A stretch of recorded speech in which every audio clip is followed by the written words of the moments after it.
Yes, sir.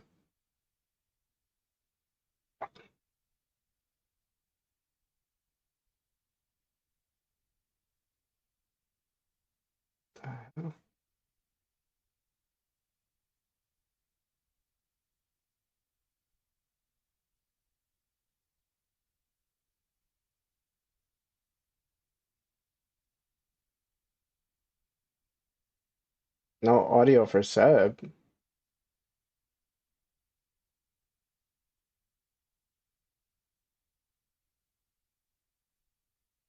I'm trying to see.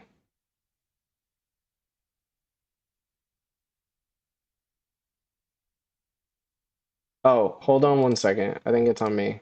Give me a sec.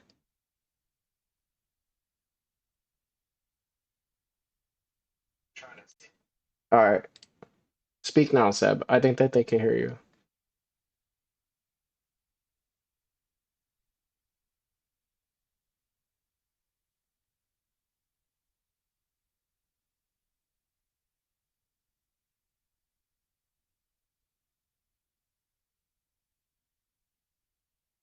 Yeah.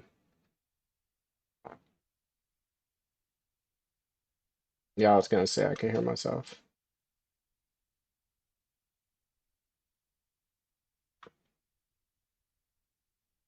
Sorry, guys, for the interruption.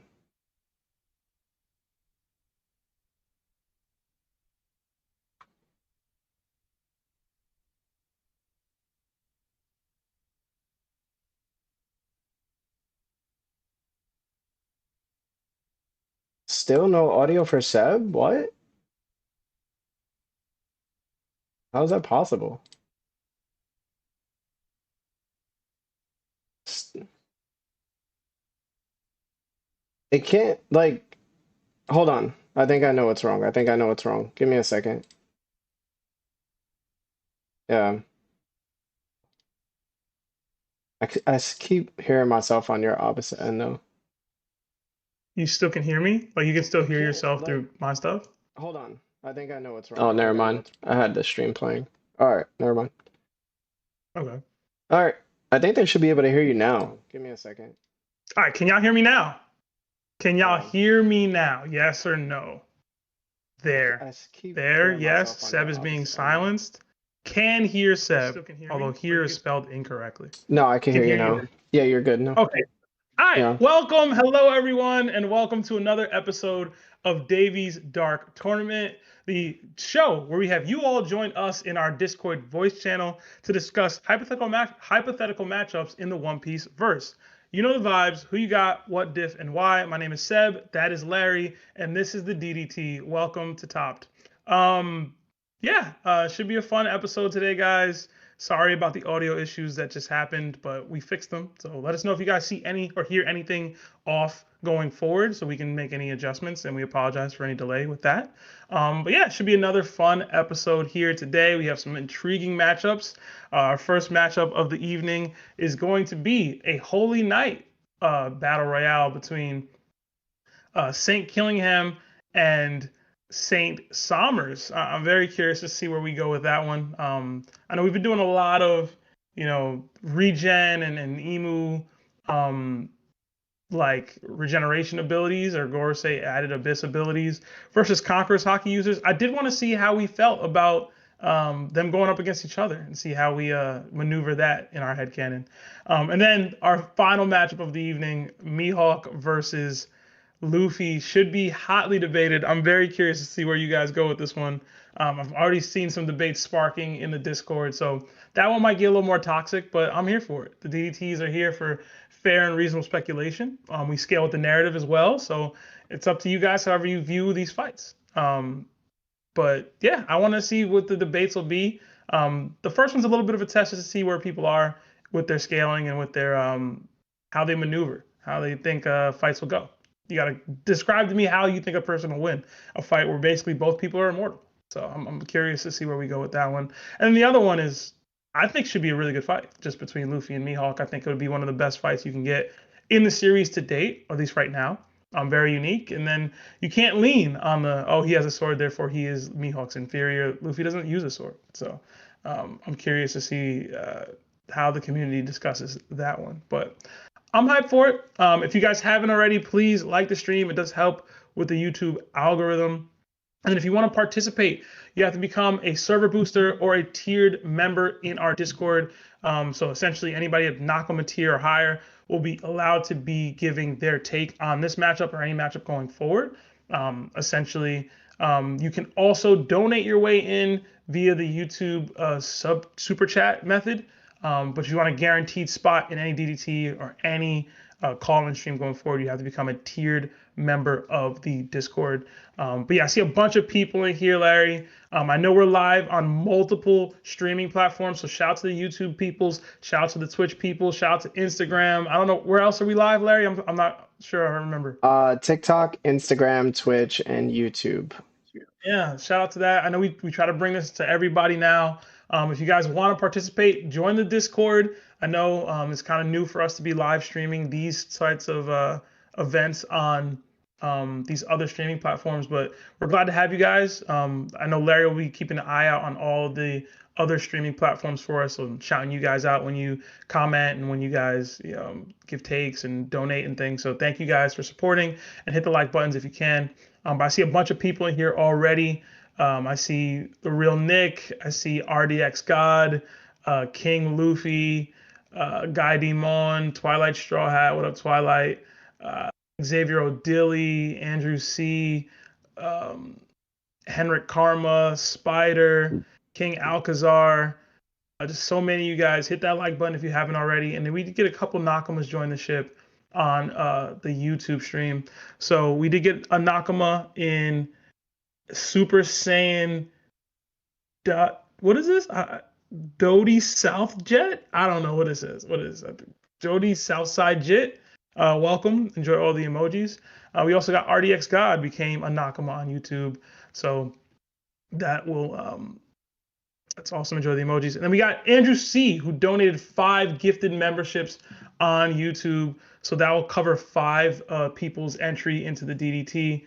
So thank you so much, Andrew C. I'll make sure I notate that for 5 people to be able to join in here. Really appreciate any generosity like that, guys. It's such a W. But yeah, if you guys haven't already liked the stream, I see 2 people already in the waiting den, so I'll add them in and subtract it to 3. But yeah, Larry, you ready? Yeah, I'm ready. All right. I know Lex was the first person I saw in there, so let me get Lex in here to start. Lex, how's it going, man? What's good? Can you hear me now? Yeah, man, we can hear you. What's up, bro? Oh, gee, I'm good, but I just got back home from work. That's the shortest I ever had to wait. Yeah, No, oh, you were the first one in here, so I was like, let me get Lex in here early, so he didn't thank have to you. wait. I tried. Thank you. So which one are we doing first? Which one are we? You Is know it how main Somners? events work. It's gonna be Somners versus Killingham, man. Talk to me. Who Okay, you got? okay. What? My bad. So at first I was gonna say Ty, but if I say Ty, someone's gonna slap me. So so honestly, I'm thinking Somers, bro, because Somers has those invisible thorns. That's what made it for me. Because like, yeah, maybe they both have that immortality, whatever. And I was thinking like maybe Killingham being a Zoan has like that superior strength, maybe. But Somers has those invisible thorns. He's able to use them however he wants. I just really think Somers would have it over him. To be honest, I'm gonna go with Somers. Mid diff, because it's kind of it's a little close for me. So Okay. but that's all. All right. Appreciate the take, Lex. Stick Yeah, around. thank you. Luffy versus Mihawk. All right. We'll do. We'll do. All right. All right. St. Somers is on the board early. Next, let's get up one Chris in here. Chris, are you there? Yes, sir. I'm here. What's going on, Talk sir? to me. I'm chilling, man. I'm chilling. It should be a fun DDT. This one's an interesting matchup. So we got Killingham versus St. Somers to start. Who you got, what diff, and why? And you got 1 minute to give your take. Okay. I'm not gonna lie. I'm not really in tune with them two like that, but I'm pretty sure that they was helping, like they was complimenting each other. So I'm gonna have to go with Somners just because his fruit is more like offensive based, and you don't Okay. need something particular just to actually use his power, right? So the other guy has to put people to sleep in order to do anything. So Mm, you really can't do anything against me if I'm not going to sleep. That's how I'm looking at it, at least. okay. There's a little bit more to Killingham's ability. He was able to generate some nightmares without putting people to sleep. I don't think, if I remember correctly. If that's the case, then I'm gonna go for him. If that's the case, then I'm gonna go for him. I'm pretty sure I thought he did something like that, but I was in the other chat talking with the other guys, and Okay. I don't just keep up with the Saint, you know. I don't keep up with the God Knights. I'm still trying to hop back in the story for real, but I mean, I didn't know. I thought they complement each other, but I'm definitely gonna go for the Dream Guy if he can just conjure nightmares like that, Mhm. for Okay. sure, All right. for sure. All right. Appreciate the take, man. Stick around for Luffy versus Mihawk. It should be up sooner than you think. But All right.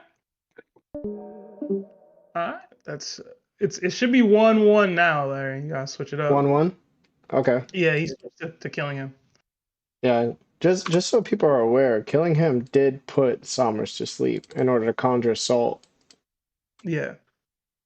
Did happen. Granted, he asked for that if I remember correctly, but still, it did happen. All right. I get my tracker back. Should be down to 2. I gotta move this over. 2 seconds. All right. Next up, let's get person. Miracle D Mayo in here. Mayo, you there? Yeah, I'm here. Talk to me, man. Who you got? What diff and why? You got 1 minute. Yo, I'm taking Somers on this one only because he's the thorn man. He can go ahead. He's got the invisible thorns. He was making beings out of the thorns that could kind of do their own thing. And Killingham, he needs people around him to make the dreams to get allies. So just on that. But diff wise, I'd give it high diff. I would really go with Killingham if we knew that if he was a fishman. Okay. I really would. Because there's no ring outs at that point if Killingham was a fishman. That's a good angle, actually. I mean, it's a neutral battlefield. You can count anything really at this point. But yeah, but ultimately, Somers, because he can make allies around him. Okay. All right. Appreciate the take, Miracle. Stick around for Luffy versus Mihawk. Although I think I saw your take a little bit earlier in the chat. You said something. I swear to God, if this Mihawk hype goes above Gear 5 Luffy, save it for later, man. Save it for later, all right? I will disown people. Have a good one, man. Stick around. I'll see y'all. All right.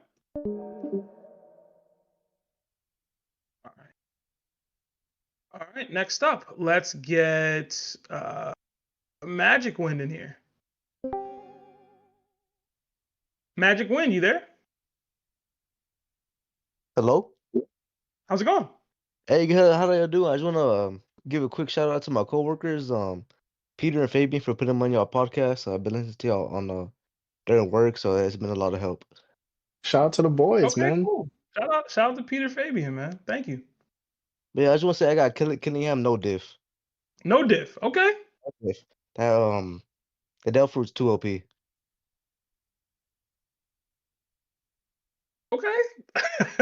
Yeah, no diff easily. No diff, huh? All right. Yeah. Listen, those nightmares don't go that hard, man. No diff? No diff easily. No diff? Somers, he's a fraud, especially since he's wearing the underwear. Yeah, easily no diff. Okay. Hey, and Larry, I just want to say, watch out with the noodles, bro. Yo, come on, bro. Yeah. Gotta hide the noodles, man. Gotta hide the noodles. Okay. Yeah, it's Magic, so funny. this is our first time engaging, correct? Yes, sir. Yes, sir. It is. All right. Well, we appreciate you being here, man. I know you got donated in, but if you do want to have a guaranteed spot in one of these DDTs going forward, or in the call-in streams that we do typically same time as these on different days, become a tiered server member or a server booster, and you'll have some more access. Okay. All right, man. Appreciate that, guys. Thank you. Stick around for Luffy versus Mihawk in a little bit, all right? All right, babe, we'll do. Thank you, guys. Luffy versus Mihawk. Let's get Alcazar in here. Alcazar, you there? Hello? Hey, how's it going, man? Hello. Yes. Thank you. Glad to be here. Glad to have you. Who you got, what diff, and why? Saint Somners versus Saint Killingham. So initially, I wanted to pick Killingham, but I thought everyone would pick Somers. So so actually that's exactly what happened. So anyway, I'm gonna pick Killingham. Okay. Main reasons is I feel like Killingham on Elbath makes it look very easy. Now, to be fair, he hasn't really fought anybody one-on-one that was, as strong as Chopper Gabon. So I don't think it's fair to say, oh, well, Somers got beat and Killingham didn't. It probably would have been the same thing if Killingham was there and Somers wasn't. The reason I want to give it the advantage to Killingham, he has a hybrid form, and I feel like his abilities in general, I feel like he has better hacks. I would assume physical strength, like, fist to fist is about the same. So I would just measure it to who has the which devil fruit would win.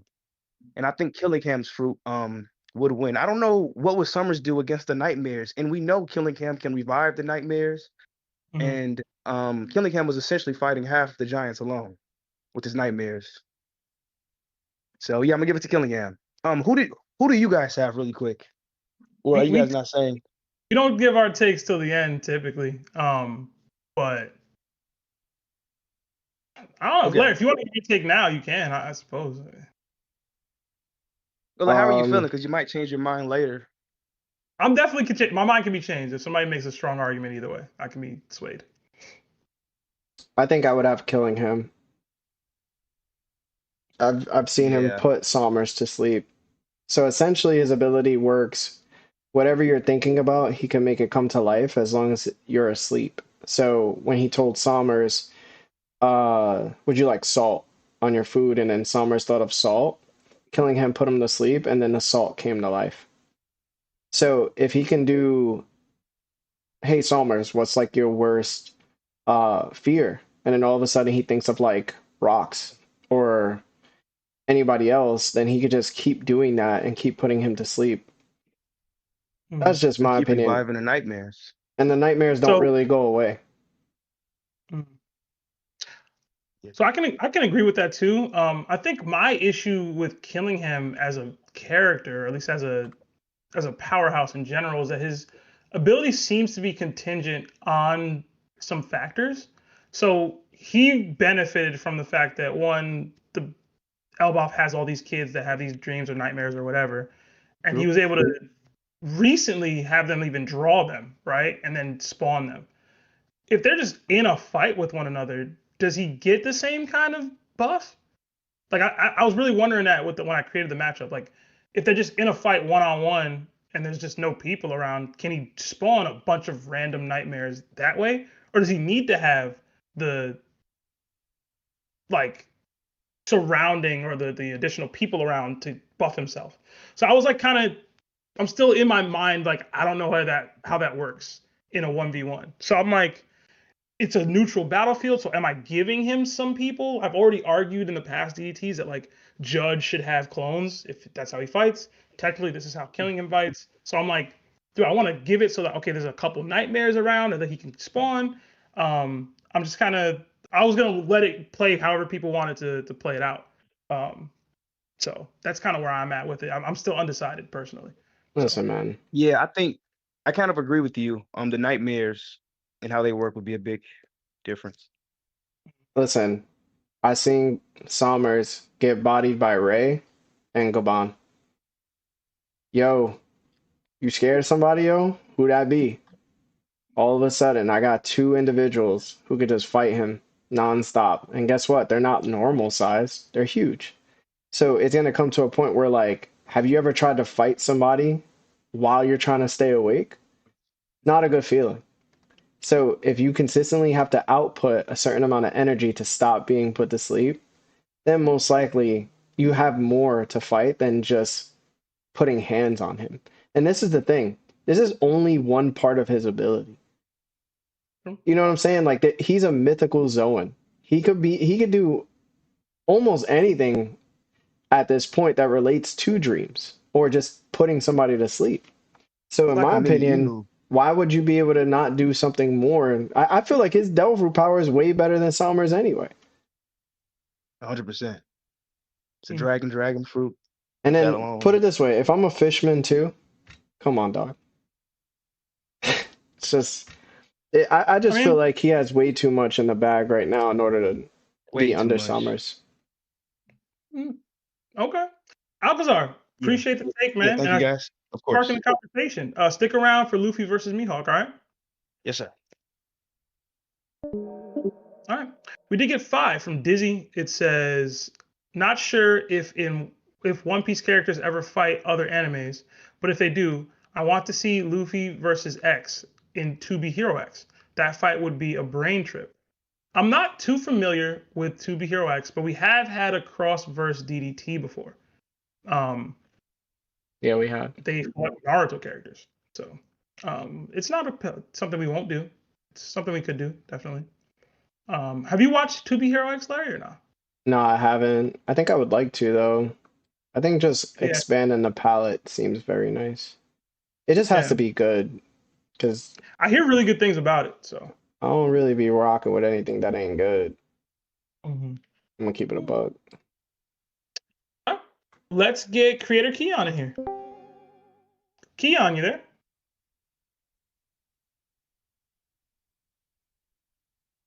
Keon going once. Keon going twice. Oh, See, can there you you hear go. me? Yes, sir. All right, sorry. Okay, in this matchup, I give it to Saint Killingham at like high to extreme diff, because I see in his victory condition of putting Somers to sleep while staying high in the air and be able to snipe from afar is more consistent than Somers trying to wrap him up in thorns. Okay, I think that's fair. Can he put him to sleep from a distance?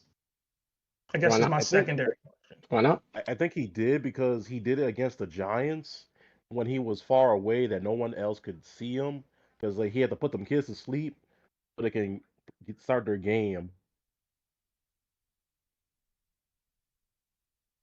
I guess it's minor pushback. It's not a major pushback. Is those Giants and those kids weren't like aware of Killingham and his ability, while Somers would be. Now, granted, being on guard against being put to sleep isn't going to benefit Somers too much, but I don't know if he can just be put to sleep at will, I guess is my thought process. Could be wrong, but okay. Keon, you're always so generous, man, with the super chat. So thank you so much. I did want to say that before I got you out of here, and definitely stick around for the Luffy versus Mihawk matchup in a little bit. All right. Oh yeah, I'll be ready for that one. All right, man. Appreciate you. All right, let's get Second Soul in here. Soul, you there? Yep, I'm here. I'm sorry, I was muted. Nah, you're good, man. How's it going? Hey, it's going well. How are you? I'm chilling, man. Who you got? What diff and why? Saint Killingham versus Saint Somers. You got 1 minute. Ooh, okay. I'm gonna have to go with Killingham, honestly, and I'd give it maybe high to extreme diff. Okay. Somers, there's so many anti-feats for him. He's over here getting one shot left and right, getting scared. I don't think he has the disposition of a king, and I feel like Conquerors is really needed in order to be successful in this fight. And Killingham just hasn't had any anti-feats that have shown that he's incapable of having that capability. But since they both have regen, I just don't see this ending without somebody showing higher forms of hockey than the other. And I don't feel like Somers has that. Okay. I will say, it's hard for me to go with the anti-feat agenda on Somners when Killingham hasn't fought any top tiers. Well, Somners has been fighting a couple, but That's true. That's you know, true. it's like, Andy, you fighting kids and Saul, bro. Well, and gym teachers, not even Saul. I'm fighting Rayleigh, bro. Come on, but I can't knock it. They are anti-feats, so okay. That's true. That's true. Hey, we don't really have much to go off of here. That's true. Listen, it's a weird matchup. I know I put it in here just to kind of get a gauge of what people would think if I put two immortals against one another like this. So. Okay. I mean, Killingham might be able to make a dream or a nightmare of Rayleigh. You know, we saw how Rayleigh or Gabon, you know, and then he has to fight that, and we know they got conquerors. Larry brought that up. As a possibility. Oh, he did? Yeah. An intelligent man, I see. What? Second Soul, stick around for the Luffy versus Mihawk matchup in a little bit, all right? All right, bet we'll do. All right. I don't think if he summoned the dream of the person, they'd be able to use whatever gifts that person has. Yeah, that's not how it would happen.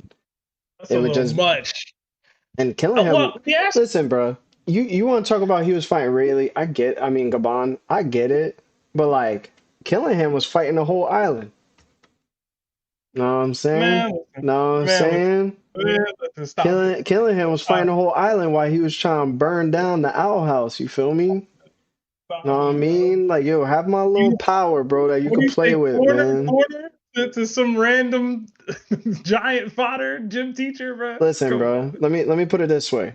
You want 5 Susanoo, or do you just want 1? You putting Killingham in Madara conversations now? No. I'm not putting him in Madara. I'm not putting him in Madara conversations. What I'm saying is that's essentially what Killingham was saying. You want 1 Susanoo to deal with, or you want 5? Your choice. I'm gonna go over here and have some soup though, while you like doing your thing. You know what I'm saying? Just saying, bro. I want to make sure you wasn't going too far off the deep end with that one. No. Let's get Diamond, Bulldozer in here. Dozer, you there? Oh yeah. All right, man. What's up? Okay. Doing good. This matchup is interesting. The one I have to vote for 2 immortalities. I got a quick question. Are there like any civilians around? Or is it just one-on-one and open? It was supposed to be just one-on-one, but like, do we want to make that a stipulation for this matchup, Larry? I haven't really decided on that. I should have, right? Listen, man. When you shoot the scraps, there's no need for other people's involvement, bro. You just shooting the ones. I'll give it to Larry. So there's nobody else is around. It's just the. Fair enough. Well, I'm still gonna give it to I think it's Killingham, right? The horse. Yeah. Mm-hmm. His powers just seem better. That he can put people asleep, and it seemed like he had some type of sleep paralysis when he put that John to sleep. Somners has the thorns and invisible stuff, but they're immortal, so it's really just gonna keep going. And the more it goes on, I feel like Killingham could just create more and more whatever he makes through the imagination, because he could take his own mind and possibly take some of Somners if he's able to put him asleep. Or paralyzed. So I'll say Somners or Killingham extreme diff. Okay. All right. Appreciate the take, Dozer. Stick around for the main event of the evening versus Mihawk, man. Yo, Seb. Yeah. So do you think Somners knows Emu?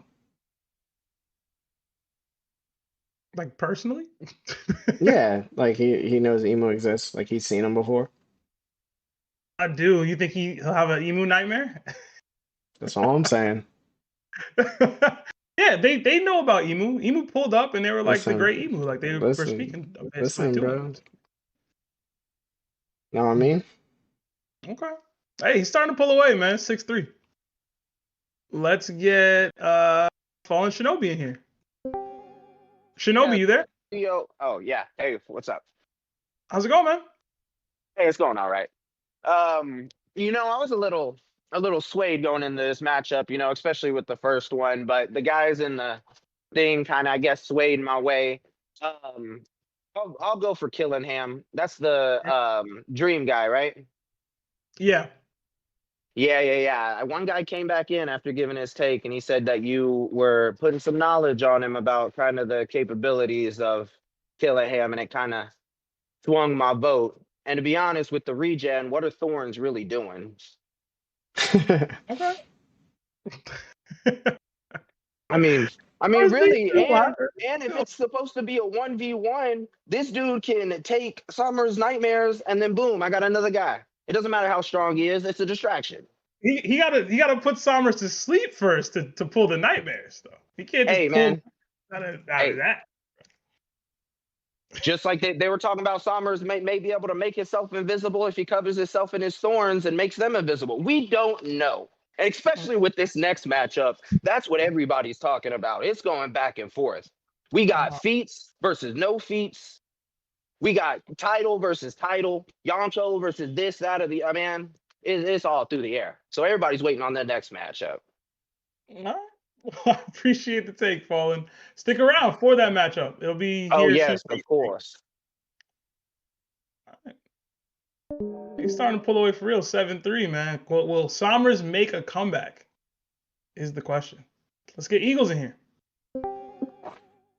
Eagles, you there? Yo. How's it going, man? Shoot. Having a great week. Having an awesome week, man. All right, man. Who you got? What diff and why, bro? Somners versus. Yeah, Larry took my take right out of my mouth. Pause. He said verbatim what I was going to say. Let me give you a scenario. Let's imagine Seb is in this fight, right? I Killingham, by the way. Killingham could take Seb's nightmares of all the Giants' head coaches for the past 10 years and the Boston Celtics, and Seb is cooked. Oh, right? my God. So that alone is stupid. And people keep calling for nightmares. If Killingham puts Somners to sleep, he wins the fight, period. He can just go over there and kill him. Mm-hmm. So he doesn't even need to bring out those nightmares, because how are you going to fight if you're asleep? So I got Killingham low diff. Okay. I have some pushback. Y'all with this, he could put Somners to sleep. Y'all think he could just put Somners to sleep? Sorry, man. He did He's it. sorry. I don't see that. He did Somners it already. allowed him to put him to sleep. He went, yo, I'm going to go to sleep so that we can spawn the thing. No, he That's didn't. completely different than, yo, I'm in a fight trying to defeat you. So that didn't happen. You're just saying stuff that didn't happen. No, it didn't. No. Go back to the chapter, Brody. Bro. It didn't happen. The point is he allowed himself to be put to sleep. It's not the same as. That's not true either. It's true. No, it's not, bro. You looking bad, bro. You on a One Piece podcast, bro. Professionals. Larry, come on now. Don't do that. Bro. That's regular said, man. That's in a nutshell. You the Sentomaru Beast Queen guy, bro. Chill out. Bro, you're talking about interpretation, right? And through feats and stuff like that. We're talking about the actual panel and what actually happened. I'm saying Somners allowed Killingham to put him to sleep. You're saying that he just can put him to sleep at will without any reservation. There's nothing. There's no problem. It won't be an issue for him. So if I give you the chapter, can you go read it and then tell everybody what it says? Sure. All right, let me find it.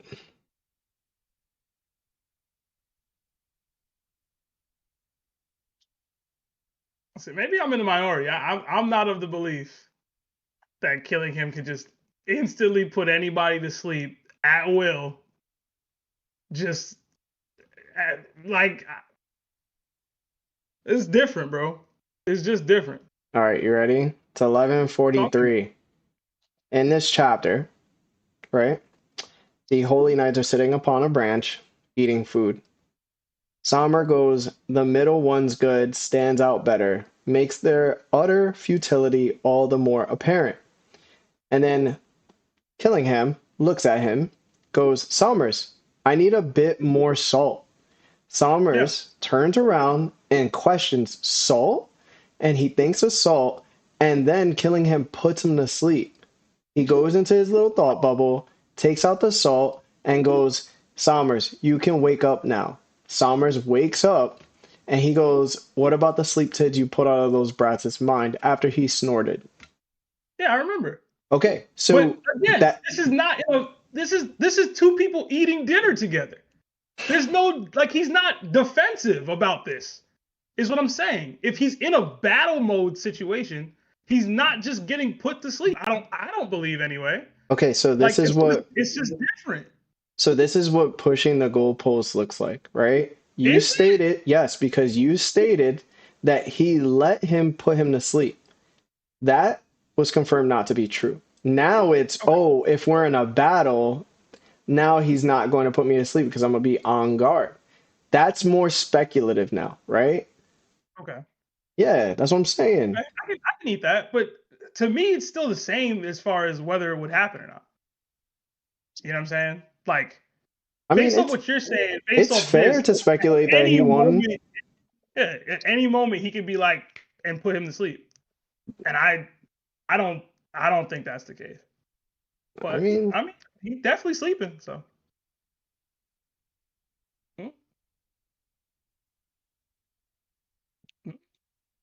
Eagles. Appreciate the take. I'm gonna change my difficulty. You gonna change it? Larry convinced me. It's no diff. No diff? Huh? Yep. That's not fair. Listen, that's not fair. If this is the issue with that interpretation. If you believe he can just put him to sleep like this, then it can very well be no diff. No. In a fight. No. That's what's happening. That's what I'm saying. No. But the thing is, it's so what was being said wasn't the same thing though. If we're in fight, he can put him to sleep. There's a very high chance, but it's also speculative to be like, well, now he's on guard. Because essentially Killingham was just like, yo, I need Salt. And he's like, yo, Salt. And then he puts him to sleep and they're not engaging in a fight. So I just think that overall, you can't say he can't put him to sleep if he put him to sleep.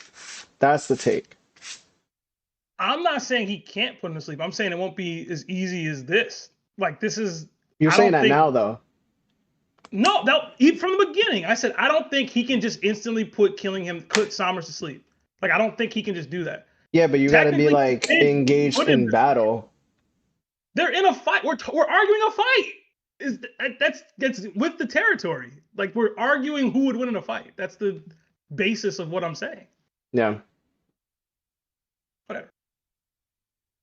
It's no diff from Eagles.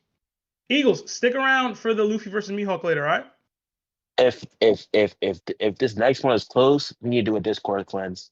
That's all I gotta say. There's no way Luffy's losing to Mihawk. You know, it'd be crazy too, Seb. So, like, you know how like Killingham made everybody that was put to sleep sleepwalk. Mm-hmm. Yo, go to sleep, sleepwalk into the ocean, Somers. Yo, low key, bro.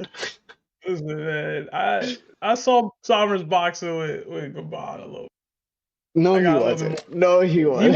He wasn't. He wasn't boxing him, bro. He was in the pocket fighting. He ain't win it. But you mean he was getting hurt? Listen, he was fighting, bro. He blocked several Gabon attacks. Mm-hmm. All right. Y'all talking like Killingham big, man. He okay, bro. A lot of those nightmares are getting low diff by random elbow fodder. Listen, man, we talking about hacks, bro, right? His hacks ain't as hacks as y'all making it out to be. Is my point.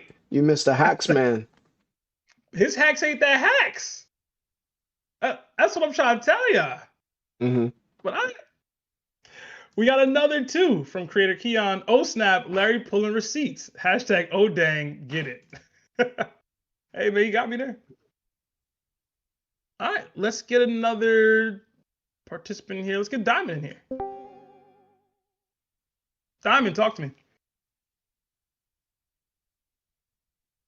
All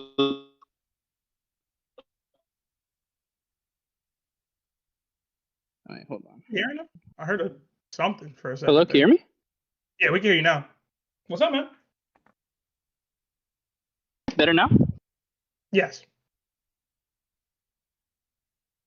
Hey, how's it going? What's the first matchup? Is it the? I mean, you know what the first matchup is, bro. Talk. Bro, I can't even ask a question. That's crazy. You've been here long enough. I got Somners. I got Scream. It's simple, really. Since they both can't kill each other, since they don't have Emu powers, like, you know, the head of a, like, they're not the source of their regenerative power, so they can't kill each other like Emu did Saturn. They don't have conquerors, so I'm going Somners because I feel like his fruit will help him better in this situation. Because Killingham, if he summons nightmares, but if he summons like a Rayleigh or a Gabon, they don't have conquerors, you know, their nightmare version, so Somners won't die. And plus, Somners seems like the more experienced Holy Knight because he was like around in God Valley. And plus, Killingham looks like the little bro of the Knights since he was the one making them food when they arrived at Elbaf. So that's why I got Somners high to extreme. Okay. All right. Diamond, appreciate the take. Stick around for the main event. Oh, I'll be here, bro. Mihawk top one. Find somewhere that's not outside, bro. You know what I was thinking, Sub? Yeah. So, like, if he can't put Somners to sleep, let's say, like, he can pull his fears or dreams out of his mind, killing him. Mm-hmm. And then Somners goes, all right, whatever. Like, I'm going to just attach his own thorns. mind? Yeah. Okay. And he just attaches thorns to, like, the dreams or whatever. Mm-hmm. And then Killingham's like, yo, thanks, bro. You just gave them, like, thorns. So, like, I'm just going to crush you with them because you can get hurt by your own thorn ability. And he's like, damn, I shouldn't have put thorns on him. That's what happened with Robin. Yeah, when Robin had thorns on her, she grabbed him, threw him off the branch, and then he got hurt by his own thorns. They stuck through his face. Yeah, I remember that. Mm-hmm. My bad for interrupting. It's just the more it plays out, the more it's like how the fight would go, you know? Pretty interesting fight, believe it or not, though. It's not I think a lot of people are like not giving this much thought because there's not a lot to go from, but listen, bro, in my opinion, this is the same amount as Mihawk, so. Do they have more on-panel feats than Mihawk? Yo, do they not? It's funny. We got another 40, I don't know what dollar amount that is, but thank you, from RDX. It says, Mihawk loses without narrative, hashtag copped, hashtag beard piece. Okay. We'll get to it soon enough. All right, who's next? Braymir. Braymir, you there? Yo. How's it going, man? Yeah, I'm good. How's it going with y'all? Chilling, man. Who you got? What diff and why? Killingham versus Somners. So, I genuinely don't think they could damage each other. So, originally I would give this a stalemate, but just because Somners is a bum, he only takes L's. I'm going with Killingham. Okay. Yeah, bro. He goes after children, after the handcuffed woman. Yeah, it's Killingham, bro. Does Killingham not do the same? It's different. Those are orders. Those are orders. It's different when he do it. Okay, I'll just check. I'm just checking, bro. But okay. Braymir, we appreciate the take, man. Stick around for Luffy versus Mihawk, all right? Yeah, for sure. Thank you. All right. We got another 2 from Zoro Top 1. If Luffy beats Mihawk, now he's beating Shanks too. It depends on how you scale them. If you scale Mihawk to Shanks, then yeah. If you don't, then no. Right? Really gonna depend. All right, let's get Virgo Toshi in here. Virgo, you there? Yeah, what's up? How's it going, man? Who you got? What diff and why? Killingham versus Somners. It's got to be Killingham. Extreme Okay. diff though. They're definitely relative. You know, they got the same rank. I don't think it's a slaughter either way. Killingham is just like a zone, mythical zone, no less. I think the Kieran is really cool, and dream manipulation is, I don't know, a little bit all encompassing to me. That Thorns is not quite on that level. That's kind of it. All right. Appreciate the take, Virgo. Is this our first time interacting? I'm trying to remember if you've been on DT before. No, this is the first time. All right. Well, welcome. I see you became a warlord, so I'd like to hear more from you on the call-in streams, man. All right. Thank you. Good talking to you. All right. Stick around for Luffy versus Mihawk. Yeah. All right. Yeah. Yo, guys, what's wrong with the audio? I keep hearing. I see fix the audio. Somebody was saying something about the audio not being clear. Mm-mm. Brother, everyone's audio is shot. What does this mean? Like, what's exactly shot? Are you talking about just like people who are joining the Discord and their audio is messed up? Because that's something that we can't do anything about. That's just people's audio. You know what I'm saying? We could turn it up, we could turn it down, but we don't have the ability to make it sound better. So you guys got to, know that this is like people calling in from around the, the world and stuff like that. This is their audio. We're getting it's fine for me. Nothing's wrong with the audio. It's on your end. Audio is fine. Now it sounds good. I'm not hearing any issues. Now it's you and Seb. So it seems like some people are saying there's audio issues. Other people are saying there's not. For those that are, please exit out of the stream and then come back, because some people are saying it's fine. I'm not sure how we can fix it if it's fine for some and not for others. I mean, there's so many people that's saying it's not bad, and there's other people that's saying it is bad. All the audio sounds muffled. Let me go on YouTube, bro.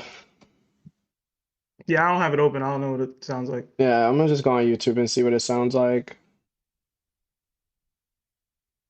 People that's saying it's not bad, and there's other people that's saying it is bad. All the audio sounds muffled.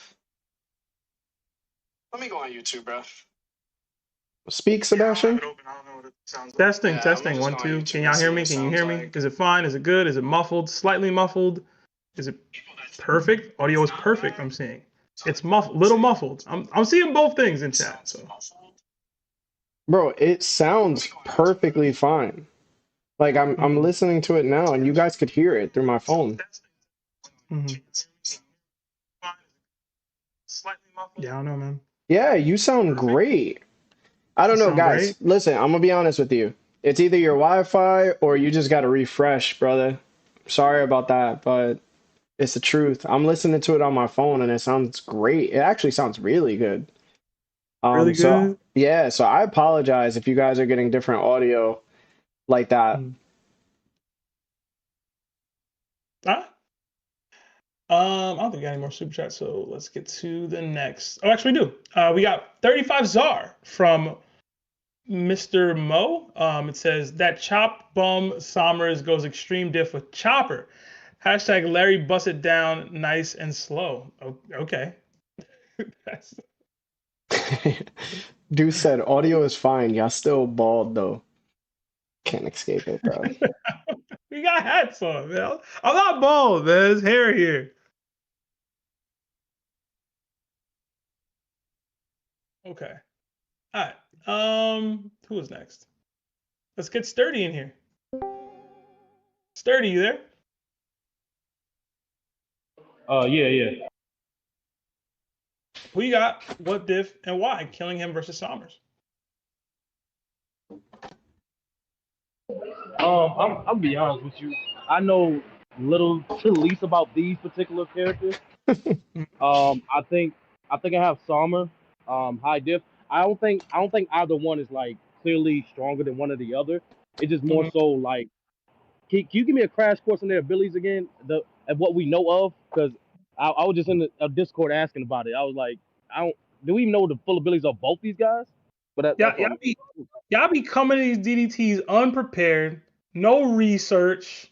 You know what I'm saying? What's good, Dirty? What's up? I'm ready for the next one. I'm definitely ready for the next one. But like this you can't lie, Sam. This one is tough because like we see these dudes do like one or two things at most, and half of it was dialogue. So this is like majority headcanon. So that's why I picked Somber because like based off aesthetics and like I think Somber actually showed a little bit more than the other guy. But that's pretty much it. That's why I asked like I was asking questions like if there any other abilities that people talked about those guys in particular. Okay. But like so just based on what they can do or have shown, and the Devil Fruits allow them to. Saint Killingham has the ability to conjure people's dreams or nightmares. It seems. Sometimes it seems as though he has to put you to sleep to do that, or at least have some. Was he able to spawn the drawings themselves, Larry? I'm trying to remember that, or was it because they were asleep? No. So he never focused on the drawings themselves.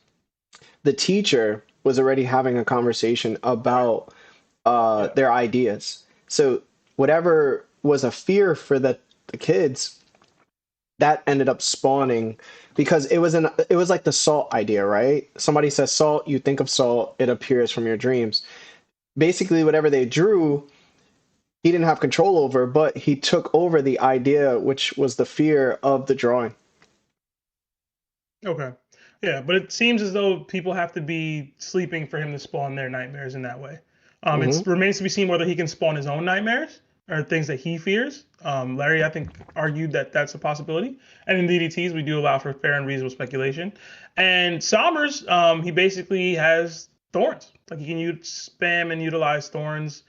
They can be very durable at times. He was seen blocking some of Gabon's attacks with them. But yeah, I think he low diffed Saul.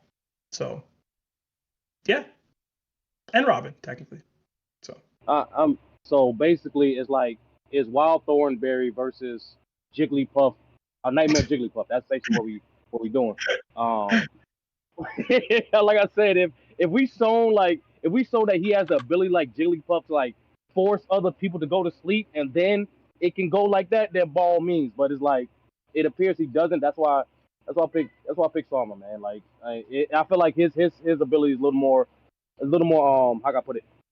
A little more pertain for this particular setting. DTT fight to the unalive. You know what I mean? Like I think Wild Thornberry got it on this one, man. I think he got it on this one.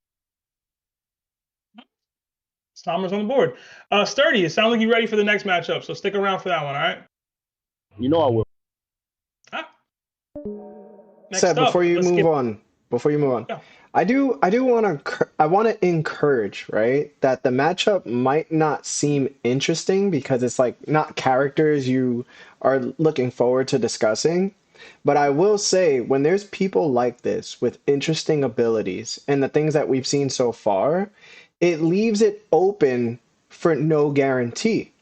So when you start to debate each of their powers against each other, it's fair. It's a fair consumption of just like, debate of like what they can do.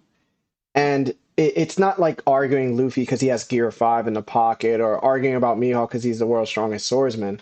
These are guys like we almost know nothing about, but they both are evenly matched. So it might not seem like a good match to you, but I promise, I guarantee you, if you like throw away that the deciding factors within One Piece that you think would win the battle, you're gonna realize this is a really good battle. Like it's a really, really it's probably one of Sebastian's best battles, believe it or not. So I would just say give it a little bit more thought and be a little bit more open, and I think you're gonna have a really good time thinking about this fight. No, appreciate that, Larry. We did a couple super chats that came in. So we got 5 from United the Ace. It says a Quinlan is a good mythical creature. And if that color scheme is white like Luffy, the fruit values align with Killingham. Is Killingham a double agent? This had come up a little bit ago as far as whether or not he was actually aligned with Emu's agenda. But he does seem pretty evil based off of his updated design and how he was seemingly enjoying taking out that giant gym teacher guy. So I would say, yeah, I think he even said something when he revealed himself to be like his hybrid form. That he seemed like a little bit more aggressive towards the kills. So I think he is. I think he's a bad guy, but I could be wrong. Another 2 from Zoro Top 1 says, his power is conjuring dreams, not fear/nightmares. Okay. Thank you for the correction. Another 5 from Israel Fressy. It says, yo, it's Izzy, the guy that did the intro music. Thank you, man. Much love from Jersey. Like the stream. Yo, Larry, I'm out here eating dry noodles for the cause. Yo, the boy is, man. I appreciate you, brother. I hope you're doing very well. I know you've been getting recognized on TikTok. I saw your TikTok and stuff like that. So listen, man, shout out to you. Thank you so much for making our intro music. It's perfect. And hopefully we can link back up and do another for an outro, because I think we need an outro now. So I'll be hitting you up, brother. Yeah, man. Shout out to Izzy. We got another 5 from Andrew C. It says the real DDT should have been Lawrence versus Killingham. Yeah, funny, man. Thank you, Andrew. All right, let's get another contestant here. Let's get 3D2I in here. 3D, you there? Hello. Hey, how's it going, man? Hey, Severoni, Larry, how's it going? Severoni. Severoni. Yeah. What's that? Severoni. I guess. Well, who you got with different ones? My bad, Seb. Yeah, so this one's pretty interesting because it's like we haven't really seen much from either of them because they just arrived on Egghead and then Somners is in the current flashback. But yeah, they both have like the regeneration, and Somners has his thorns, which I think his thorns can like protect him in close combat, but like as far as like Killingham has all the distance he needs. Like he can just send out his dream nightmare creatures, and he can put Somners to sleep as well, which I did hear y'all talk about that. I forgot that happened in the manga when he put Somners to sleep. So it's like that's also an aspect of the battle, but like I feel like truly it might be like I wanted to say a tie. And at first I picked Somners to win, but over time when I was thinking about it and hearing everybody's takes, I kind of leaning towards Killingham now, just because like he can put him to sleep and he can put that distance between him and Somners and just keep, spamming his ability and just taking things out of Somners' head and just using it against him. Overall, as the fight draws on, I really do. I think Killingham's got it. Okay. All right, 3D. Appreciate the take, man. Yep. Oh, I would say, I'd say Extreme. Extreme do. Severoni. Severoni. All right, stick around for Luffy versus Mihawk, all right? Yeah, that'll be interesting. See what everybody says. I was about it. That caught me so off guard, bro. Your name is easy to like do stuff like that with. I suppose, man. Listen, bro. You had a brother for like 32 years, and he still can't say Sebastian right, bro. Yeah. Hey, man. That's the game, I suppose. Let's get Goatman in here. Tease, you there?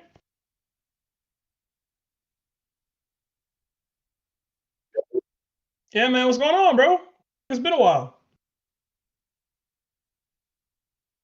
You can hear him? Yes, right. Okay. Is daydreaming counting as dreaming? Repeat that. Does daydreaming count as dreaming? Why not? Yes. Yeah. I'm gonna say that. I'm gonna say Why yeah. not? I'm gonna say All right, other question, right? Can Killingham pull from his own dreams? Larry pitched that as a possibility. I'm gonna say within the realm of DDTs, that's fair and reasonable. So yes. All right. Without the feast, it's kind of hard, but I'm gonna try to make something up, right? If Killingham can pull from his own dreams, right? Let's assume he's seen people use hockey. He knows hockey is over double proof, right?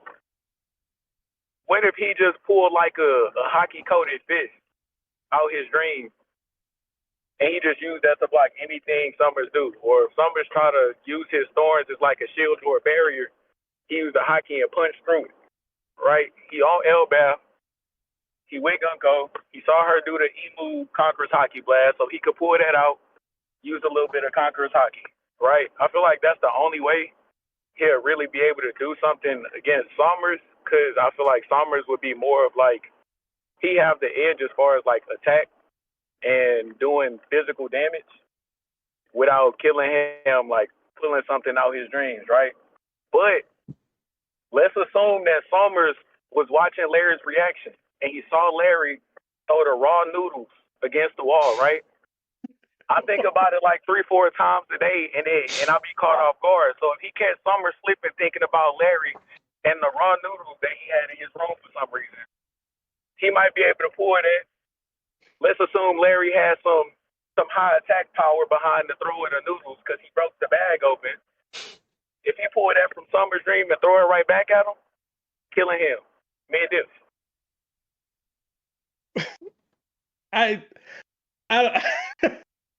Yeah. Why does everybody say raw noodles? They're just noodles in a bag, bro. Right? Or raw. Look, it don't matter. They either cook or they raw, bro. Were the noodles hard? Oh. Nobody calls noodles raw, bro. That's not a thing. Yeah, that's not a thing, I call bro. noodles raw. You guys just add adjectives for no reason. Listen. We finna get the T's logic going, right? Before you cook a ground beef patty, it's raw, right? It's then when meat. you cook it, it's not raw. Because it's meat, bro. That's why it's raw. That's how the terminology works. You can't have raw cereal, bro. Listen, if you walk outside in the winter with no jacket on, you raw dog in the cold, bro. He had raw noodles. They weren't cooked, so they had to be what? Raw. In the bag. Oh, my God. In his room. Now, if Killingham catches Somners thinking about that, because again, I think about it 3-4 times daily, right? Somners got caught lacking. So let me get this right. Now he got Larry noodles to the face. So Somners now has the ability to break the fourth wall and interact and view things that happen in real life, but he still can't win his matchup? Fair. He can win the matchup. I told you, he can do more physical damage, right? But we know TOPT is worldwide, so why wouldn't Somners see it? Listen. Somners thinking about Larry throwing raw noodles, Killingham pulled that out his daydream, used it against him. Listen, bro. I need some clarity, bro. Is it raw, uncooked, or dry? I need to know, bro, because we talking noodles as like a it's like a broad sense of noodle. You know what I'm saying? No, I don't think that's like saying, oh, is it wet, moist, or damp? They all essentially mean the same thing. If your noodles not cooked, they raw, right? If the noodles are still hard, they're raw. Yo, bro. You have raw noodles in your room, gang. Sebastian, can we throw up the poll, bro? I'm gonna put it up. Raw, uncooked, raw noodles for the win, bro. It's or dry, it's and then everything else is the same. All right, bro. Thank you for your take, man. All good, man. Keep them noodles out your room, man. Tighten up.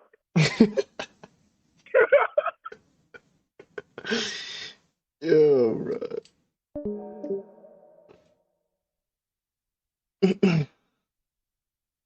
I'll put the poll up, man. Terrible, bro. Hold up, man. I'm pretty sure that the last one's gonna win it, but we'll see.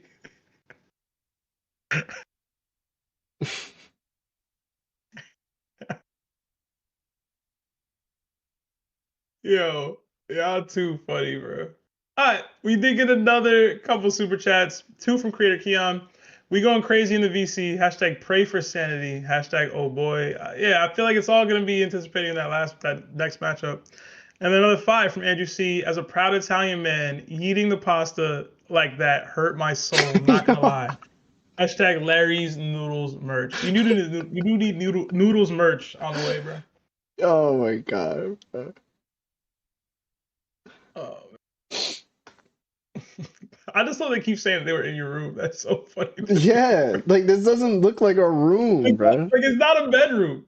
There's no bed inside. There's a whole podcast desk, bro, and a TV and a little couch. And a It's a- man, y'all yeah, too funny, bro. whatever. Too funny. All right. Where we at? Let's get Q in here. Oh, here Q, we you there? go. Here we Hello, go. hello. What's up, How's bro? it going, man? It's going good. My birthday's Saturday. Hey, happy early birthday, bro. Happy early birthday, man. Yeah. How y'all week been? Chilling, man. It's been We good, bro. crazy.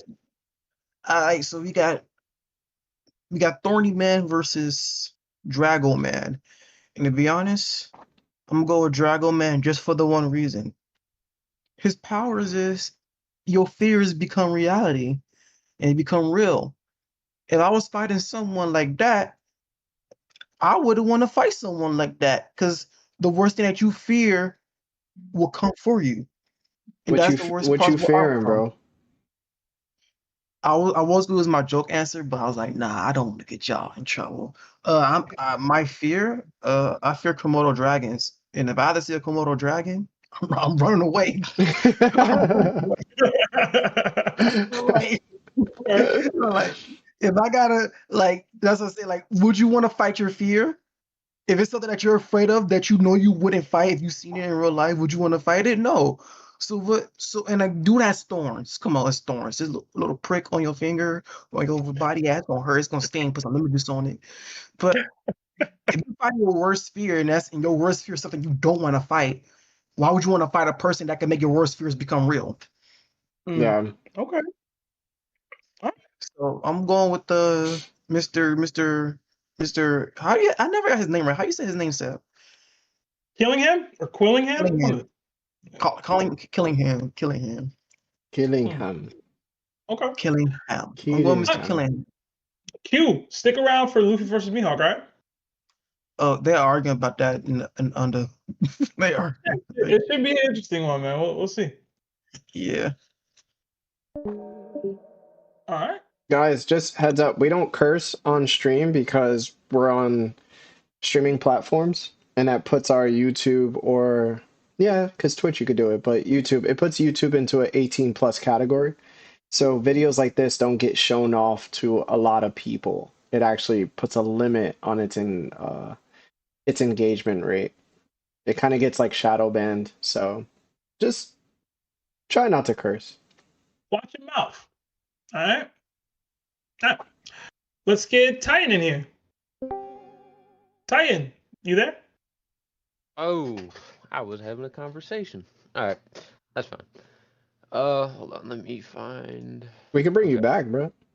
Oh no, you're all good. You're all good. My bad. Just caught me off guard. All right, so this is Killingham one still. Yeah. Yeah. I'm gonna easily say it's Killingham. He's got what seems to be an awakened zone. It's a horse, like dragon. He's got a dragon fruit, right? It's like what is it called? Oh my god. Its name. It's like a dragon. He's like a dragon horse. I don't know. Yeah. But he's got like a hybrid horse form he can go into, so I think he's got the speed. I think Somers kind of plays around too much when he's fighting, or like really just doing anything. And then didn't we see Killingham shoot like fire arrows to burn the library? Yeah. And do we know if Somers' thorns are flammable? Because I mean, they're plants.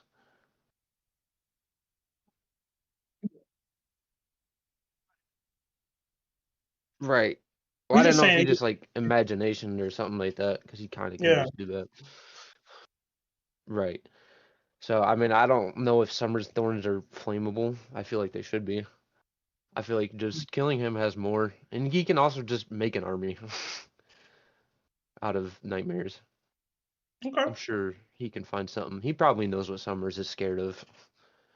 So. All right. Larry, Twilight says your audio isn't coming through. Oh yeah, But it's coming through that's now. pretty much it for me. My bad. Okay.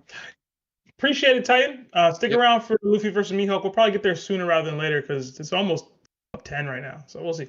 All right. All right. You want to make it if we get to 10, just call it. Like I feel like looks like it's over, but Yeah, he's get winning one by more. triple. I mean, Mihawk versus Luffy's gonna take a long time, I think. Also, Yeah, we'll get. just so everybody knows, Killingham's Devil Fruit, it's a dragon Devil Fruit, and he has the qualities of a dragon and a giraffe. Yeah, he's a Kirin, right? If I remember correctly. Yeah. Or whatever it is. Just so everybody's aware. Yeah, I know these are like new, so like you just have to keep like refreshing your memory after you read it already. Yeah. Let's get one more in here on this one. Let's see where they go with it. But let's get Rick the Legend. Rick, you there? Yo, hello. How's it going, man? What's going on? How y'all doing? Chilling, man, chilling. Who you got? What diff and why? Killingham versus Somers. I'm so sorry. Y'all just caught me in the middle of like going off on the craziest Mihawk versus Kizaru rant. So bear with me. But I definitely have Killingham, Extreme Diff. I think all of the Holy Knights are pretty much relative. I do think that Killingham might be some sort of Fishman, Zoan, Holy Knight hybrid. So I give him the edge just because of his versatility. I also think his Devil Fruit is cracked. Like the ability to, I think he might even be able to put himself to sleep and like create his own nightmares. We haven't seen that yet, but we also haven't seen him 1v1 a top tier combatant. So I think there's a chance that he could create his own nightmares and manifest those. But the whole thing with Larry said with Somers being able to be put to sleep or anything that Somers imagined, Killingham can create out of almost thin air. I think that works to his advantage a lot. I do think that people are sleeping on Somers a lot. His Devil Fruit is pretty, like, it's pretty hard to get around. So given a chance that like Somers can like use his Devil Fruit to his highest capabilities, I do think that he can put up a good fight. But ultimately, I got Killingham high diff. Okay. Appreciate the take, Rick. Oh yeah, I'll be here for that Mihawk Luffy argument because it's getting insane, dude. Okay. All right. Yeah, that's what we want. That's what we want. So we'll see. All right. I'll see you in a little bit. I'll be smooth. All right, this is 21-0 at this point, bro. He's up It's triple funny, the points. I think the first 2 votes were Somers, right? So it's like The first 3-4, I think. it was like 3-1 at one point, and then it's just been all Killingham since then. So Yeah. I you think kind of gave your take already, right, Larry? I mean, yeah, that I gave it around that time it's shifted. yeah. I mean, do you want to give your take? Big Daddy said. Yeah, I'll give my take. Like I said, I went into this one kind of open-minded to see who would give the best kind of take on who could win this fight. Like Larry said, it's just a unique matchup between people. I wanted to see where we would argue the immortality of folks. I even put draw as an option in the poll just to see if people would go that route. Because I was like, maybe it's draw. Maybe they just don't defeat one another. I do think I highlighted earlier. I think it's gonna come down to the surroundings. I don't believe. How do I say this?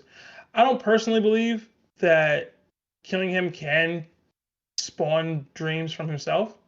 Maybe I'm naive to think that, or whatever. That's And crazy. I mean, maybe he can. I didn't think that he would or could when I saw his ability. Because if it was Blackbeard, he could just stand on black holes. So, but Killingham can't take dreams out of his own head. It's not beyond the pale. I allowed it to be debated. I allowed it. Did I not allow it? Did I say no? No. I just wish you went as hard for other characters as you do for your boy. Killingham about to lose to Zoro, bro. All right. That don't matter. Just be fair to other characters. I'm being fair. Okay. Am I not? No. Am I being fair to Killingham? Sebastian, it is so much more far-fetched. It is so more far-fetched to say that Blackbeard could stand on a black hole in the middle of the air than it is for Killingham to conjure up his own dream and take it out of his head and use it. What I said, though. You've always misinterpreted what I said. I said he can use the black hole to spawn, and I said he can use liberation to spawn footing, not stand on the black hole. He has things that he sucked up using liberation already. He can liberate and then use that stuff as footing to not fall into the water. That's what I've always said. It's never been he can stand on a surfboard black hole like Silver Surfer. Oh, my bad. So he can't stand on the black hole. He can stand on what the black hole surfaces out of it mid-air. He can use it, yeah, as a buoy. But is it less likely or equally likely to Killingham pulling dreams out of his own head? Oh. See, hold on. We've seen Blackbeard spawn stuff using liberation. You're telling me in a situation where I'm falling to my potential death into the water, I can't use liberation to spawn these things that I've sucked up into there already? You know what it is for you? This dude can spawn dreams from himself while he's awake? You know what it is for you, bro? What is that? I'm starting to realize Blackbeard get Eli Manning, bro. Like, the dude could just do no wrong, bro. He can do anything. Listen, man. I'm starting to realize, like, I get it now, bro. I really do, bro. Let me get this right. Let me get this fully right. Killingham is needed to have everybody else be asleep for him to utilize his ability and take their nightmares or dreams or whatever. But he can be fully awake and do it to himself. Sebastian. I allowed this as speculation in the thing. I don't have to believe it's the case. What I'm saying is, I'm just trying to gauge the likelihood of things happening for certain characters and not for other characters. When I look at you say Blackbeard mid-air, which he's never been able to do liberation at all mid-air, right? He does not liberation. He's able to like he does. That's what it's called, liberation. He takes things out of the black hole. One, he has to already have something in the black hole stored up. Two, he has to then have the ability to summon the black hole mid-air, and then three, have something that was stored come out of the black hole for him to stand on to keep him from falling into water, right? That's all three of those is crazy speculation. But the dude who has the dream fruit in mythical zone form can pull dreams from other people, but it's less likely or equally likely that he could pull dreams from his own head to what Blackbeard could do with the Yami midair. So why did he put Somners to sleep? Why didn't he just spawn the salt himself? I get that. That's true.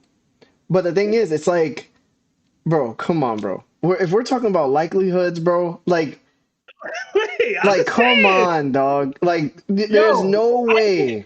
There's no way, bro. I gave multiple avenues for Blackbeard to survive the fall into the water. That was one of them. Oh my god, bro. Right? It was just one of them. I gave multiple avenues. That was one of them.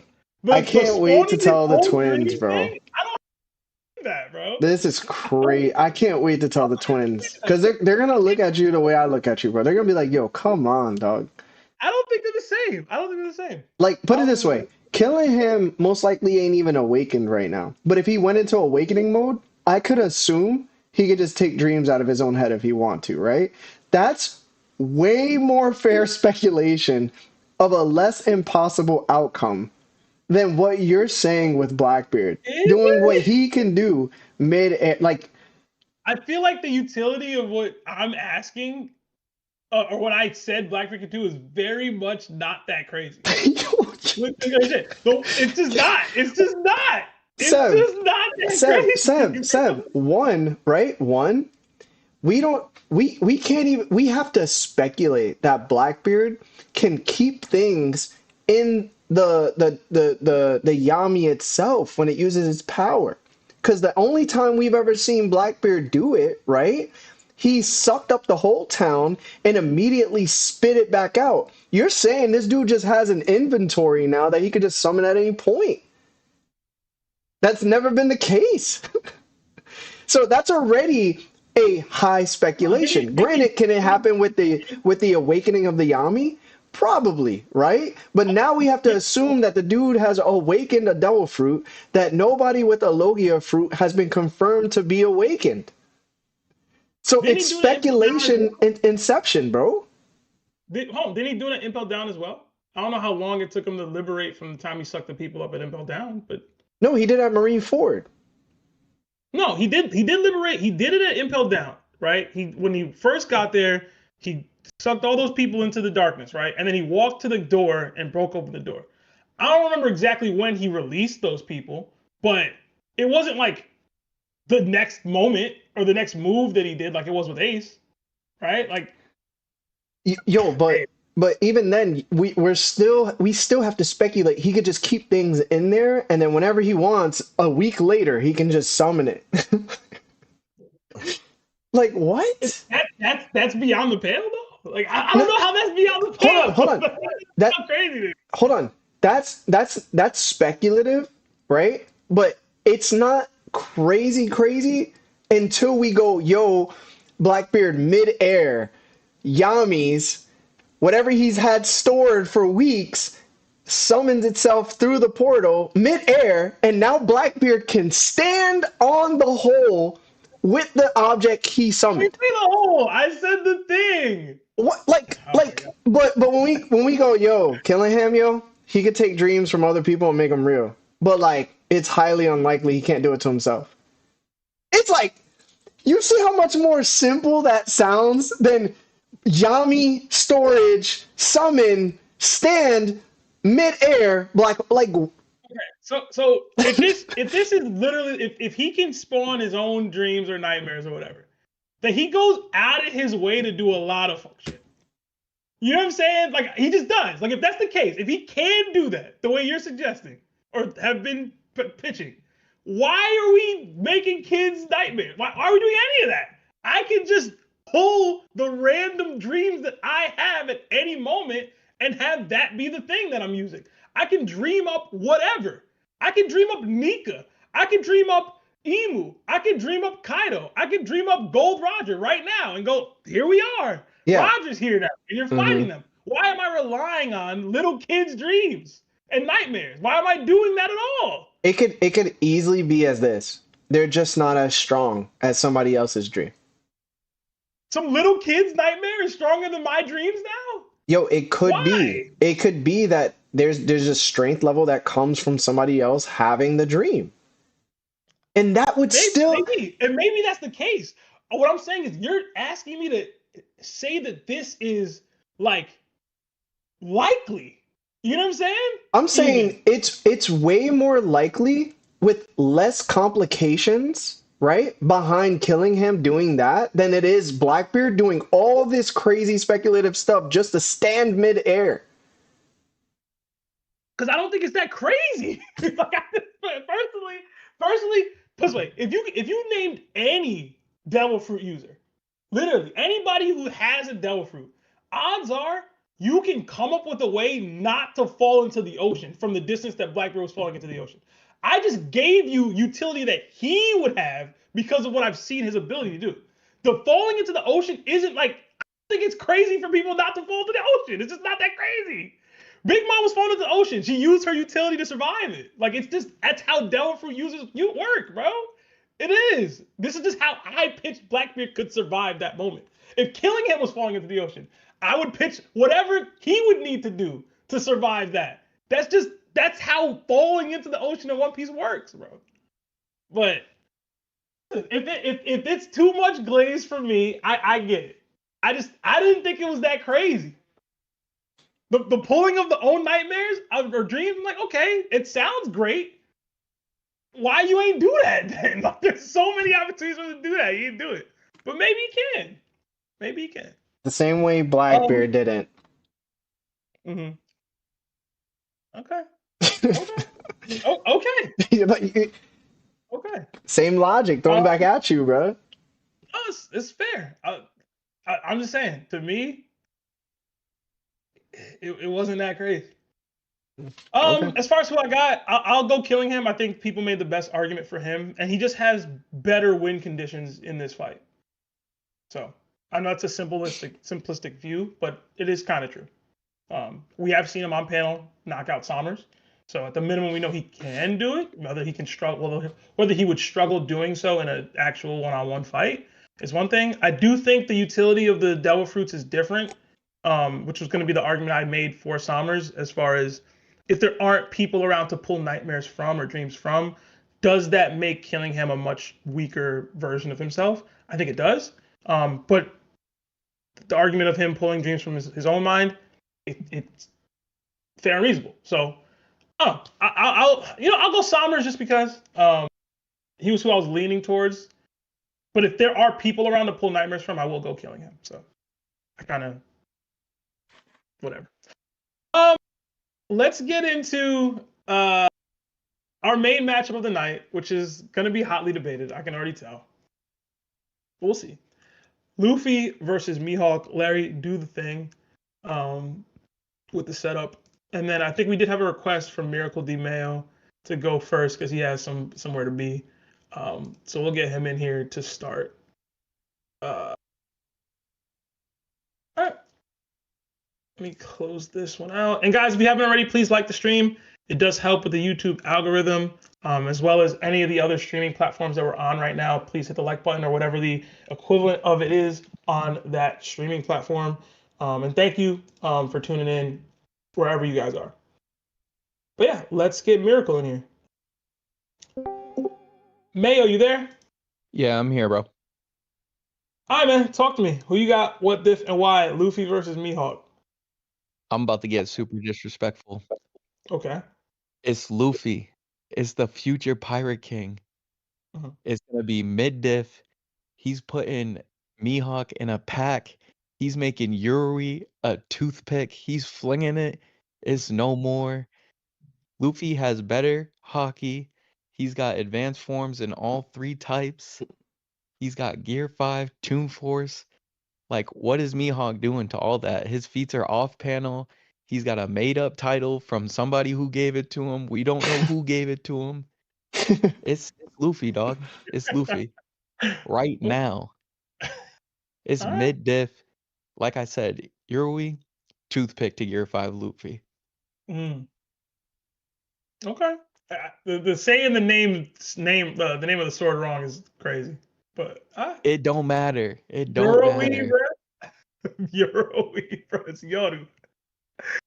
I appreciate the take, man. I know you said you had somewhere to be, so I'm glad we were able to get you in here to get your take.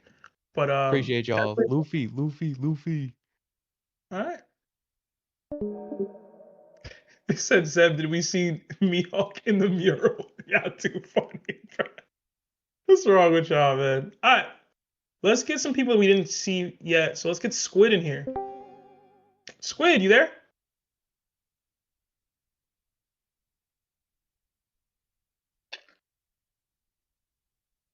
Squid? What's up? Y'all hear me? Yeah, man. How's it going? Yeah, good. How are you? Chilling, man. Is this our first time interacting? I'm trying to remember if we've engaged before. Verbally, yeah. I've super chatted a bunch, but yeah, it's been the first time actually speaking. Okay. Well, thank you. Appreciate it. Who you got? What diff and why? Mihawk versus Luffy. Yeah, this is straight up Mihawk. This will be high diff, I would say. Maybe extreme diff because Luffy's pretty crazy, but this is going to be a high diff. I think Mihawk is just way too strong for what he's meant to be in the story. Like, there's no way Luffy at this point can beat him. especially I do believe Mihawk is like would be relative to Shanks, and if Luffy and Shanks are going to fight in the future, then I believe, yeah, I don't think Luffy would be ready for Shanks, so I don't think Luffy would be ready for Mihawk either. That's the main contention I have about it. Okay. All right, man. Well, we appreciate the take. Have a good night. Chiller, man. Thank you. All right, it's tied back up. Let's get Rick 3268 in here. Rick, are you there? Rick going once? Yes, sir. Yes, sir. I'm here. My bad. All right, talk to me, man. Who you got? What different what? Luffy versus Mihawk. Luffy, Mihawk. All right. So this one kind of tough, bro, because I feel like they were trying to say like Mihawk is Yonko level. I don't scale him to Shanks. I feel like there's a difference between being a swordsman and wielding a sword, and I feel like King iterated that when he was fighting Zoro. I just don't scale him to Shanks, and because of that, like I think right about now is kind of where Mihawk taps out with Luffy. However, Luffy has that endurance factor or stamina factor. Yo, that's kind of tough. It's damn. Now I'm thinking about it. I'm changing. I'm going back. I'm gonna go Mihawk. I'm gonna go Mihawk. I'm gonna go Mihawk, but I'm gonna go. It's gonna be extreme. Just because I think the fight's gonna last more than like 20 minutes, bro. And I think that stamina is gonna get Luffy, bro. You know, Mihawk not gonna give him some meat to eat. So, that's crazy. That's crazy. So anyway, you get it. But yeah. I appreciate the take, man. Have a good night. You too. World's strongest swordsman with the early lead. We did get a couple super chats in here. $2 from Davy. It says, give my vote for Mihawk, G's. Love y'all. That's not how it works, man. You can't donate a vote directly. You got to come in here and give your take. I don't know if you got the time or energy, but try to get in here if you can, David.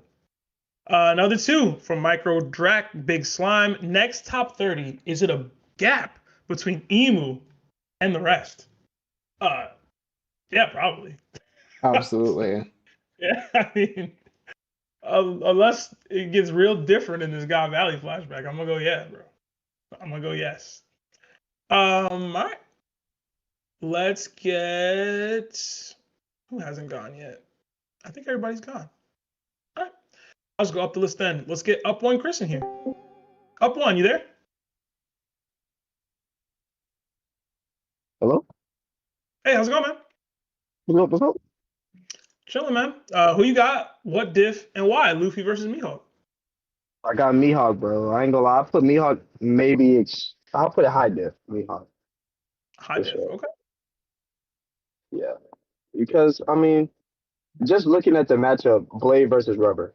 Come on now. Luffy was still even getting cut by Kaido, and another thing to look at when Zoro fought Kaido, even on the rooftop where it was all 5 of them going against Kaido, Zoro was potentially doing the most damage output, where to the point where Big Mom was even like, "Yo, Kaido, you gotta dodge that. Like, you can't stand up and take that one. You can't take that."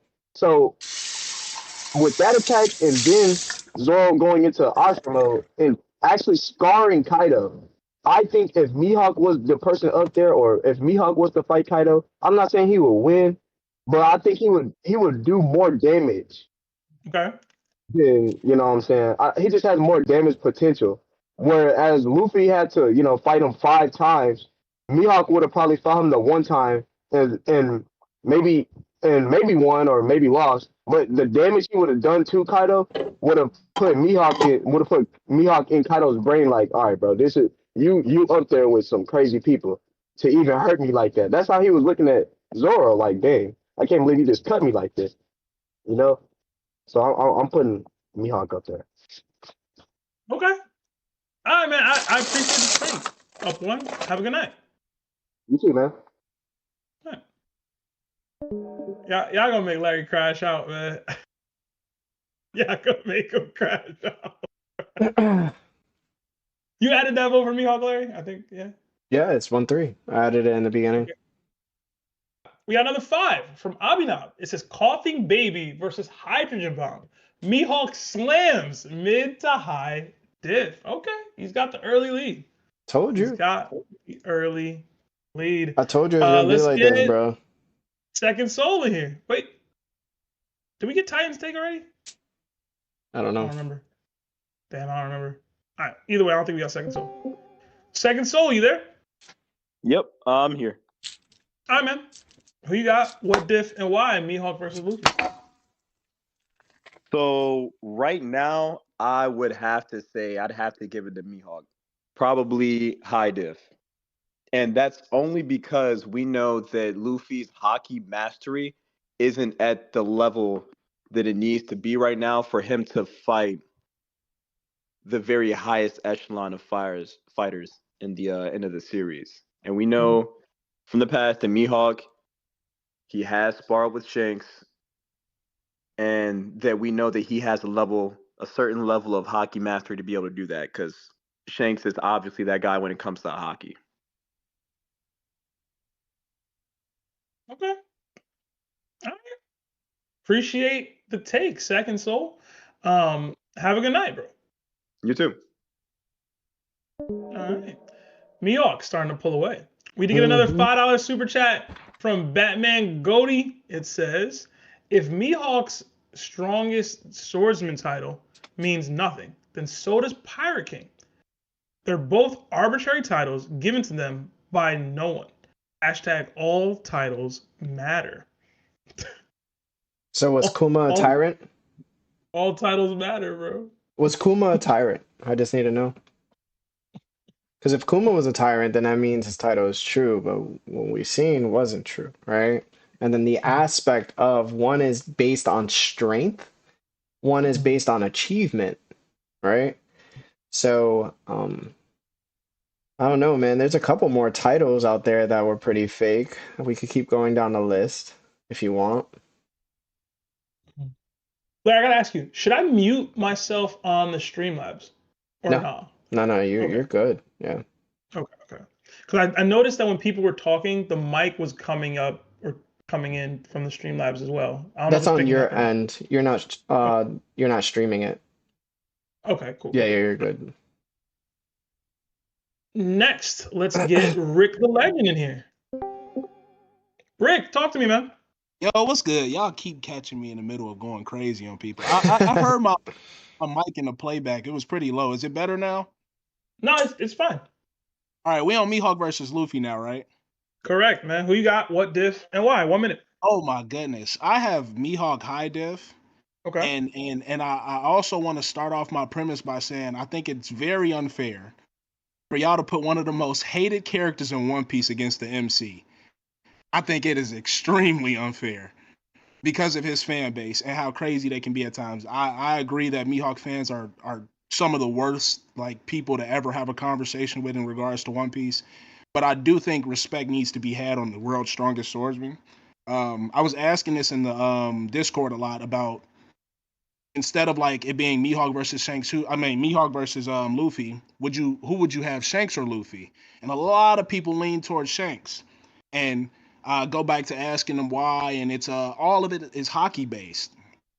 And I haven't had anybody really disprove to me on why Mihawk, for whatever reason, is a tier below Shanks in hockey when he has the Black Blade and the person who's trying to achieve his title also has Conqueror's Haki. It was just informed that he has Conqueror's Haki. He's getting ready to improve it on Elbaf now. And the fight between Mihawk and Zoro is we don't even know how close it is in the story. So the lengths that Zoro would have to go to. That's time. Oh man, it's been a minute already. I gave you an extra 30 seconds actually. What? That's actually crazy. Okay, yeah, Mihawk high diff. Please don't be too hard on my boy. Listen, I make the matchups because I think they'll be close, personally. I hope this one is close because I might have to send an email if it's not. It's not so far. It's 5-1 Mihawk. Man. But we'll see. Oh man, Rick, let's have a go. good night. You too, man. This is what gets me, bro. People always love talking about somebody being a rival 12 plus years ago as if they don't get stronger. Like literally one literally stated, yo, I faced all I could face. I'm gonna just chill out. Meanwhile, the other one said, nah, I'm gonna keep going. I'm literally gonna keep going. And then Mihawk goes, yo, the path that boy on is more perilous than my own. I guess You fighting want to give Kaido your don't take, mean bro? nothing, bro. You want to give your take now? What you want to do? You want to wait? It's just before it pulls away, I already knew that this was going to happen. This is why I told you this is probably the worst match I think I've ever seen put together. It just comes to a point where like this is why I get so hated, and it's because I'm completely objective when it comes to things, right? Like I always call out a spade for a spade. And I think people have such a hard time like understanding that yeah, Zoro can cut Kaido because Zoro had Conqueror's Haki and he was using it unknowingly.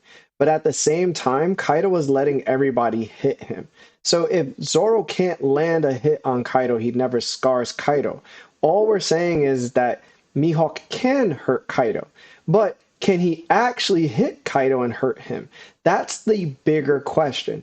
And then the second part, again, anything I could bring up, somebody's gonna be like, well, no, Mihawk this, Mihawk that. It's like, bro, he can have Conqueror's Haki. That doesn't mean he's beating Luffy. That doesn't mean he's beating Kaido at all. And again, we do not have confirmation that his sword is black. Ryuma fought everybody around the world looking for himself, and through endless battles was the reason why his sword turned black. If we go narratively by what Mihawk has done, we can literally say Mihawk stopped fighting, therefore Yoru, which turned black, probably wasn't because of him. It was probably because like he literally probably was giving Yoru the same way Zoro was giving Shusui.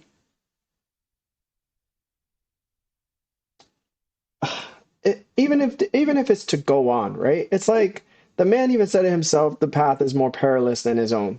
That's chasing the One Piece. So we already know that titles in One Piece don't really matter too much. Apparently Kuma was a tyrant. Apparently Garp was the hero of the Marines. Turns out that that's not actually true at all. So titles really don't hold weight as much as people think it either way. And then again, if we're going to talk about Shanks versus Mihawk, Shanks versus Mihawk was 12 plus years ago, the same way Blackbeard versus Shanks was 12 plus years ago. Shanks has only gotten stronger since then, a lot stronger. And it even makes it more ridiculous is because Shanks on 2 occasions has literally asked Mihawk to fight him. And Mihawk said no. And when it was discovered why, it was because Shanks lost his arm. So Mihawk, therefore, doesn't think he's capable of a fighter. He doesn't fight handicapped people. But he's currently, he trained Zoro, who then lost an eye, and now he wants this handicapped person to come and take his title away one day. So now we're picking what handicapped people we're fighting.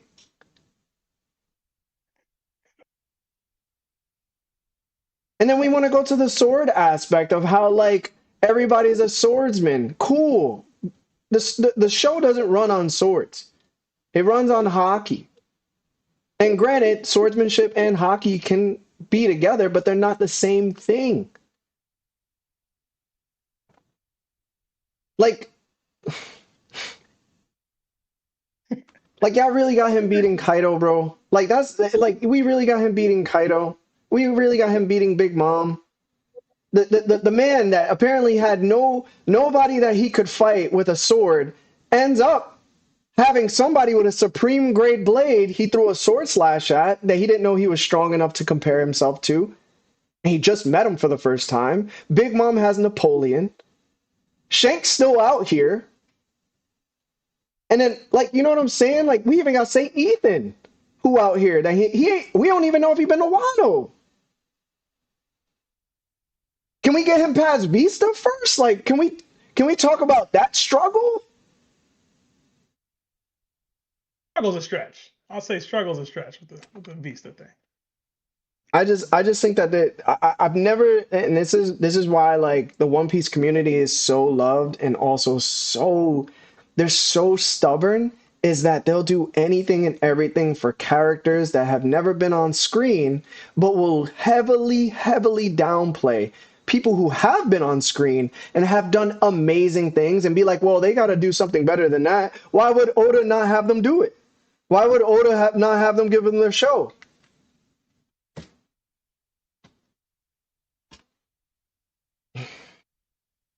So what's the diff, bro? Who you got? I got Luffy. I got Luffy extreme diff. I will give Mihawk the credit. But golly, bro. This is the only person in the entire show that has the worst showing, but is just second to Emu, apparently. I just don't get it. Like, this is what we're doing now. I really don't get it, bro. I really don't. Like, people saying he's stronger than Roger. Rocks too. They said Joy Boy too and Nika too, because he got a sword in his hand and a sword and a spear. Like literally. And we talking about somebody that doesn't have a sword. And that's the main factor. But then they're gonna be like, nah, Luffy was holding a sword in Wano, yo. He had the Sandai Kitetsu, yo. He was holding a sword, yo. That's a Mihawk victim right there, yo. Hey, man. I just think that people never scale fairly. They always scale with some type of nonsense, and then they make it like the truth, bro. It's not. It's not the truth, bro. No, he's not stronger than Rocks. He's not stronger than Whitebeard. He's not stronger than Roger. He's most likely not stronger than Kaido or Big Mom, and he's not stronger than Shanks. The dude is literally a business partner under Buggy's flag. He ain't even want to go fight the Yonko. He ain't even want to go fight all these other individuals when Buggy said we gonna go do that. And then people go, nah, yo, because he just wants to go home and chill. Chill for what? You want to go fight the one-eyed swordsman? Go ahead, bro. He's a bum, bro. I hate that, yo. I can't fight somebody with one arm, but I could fight somebody with one eye. Like, shut up.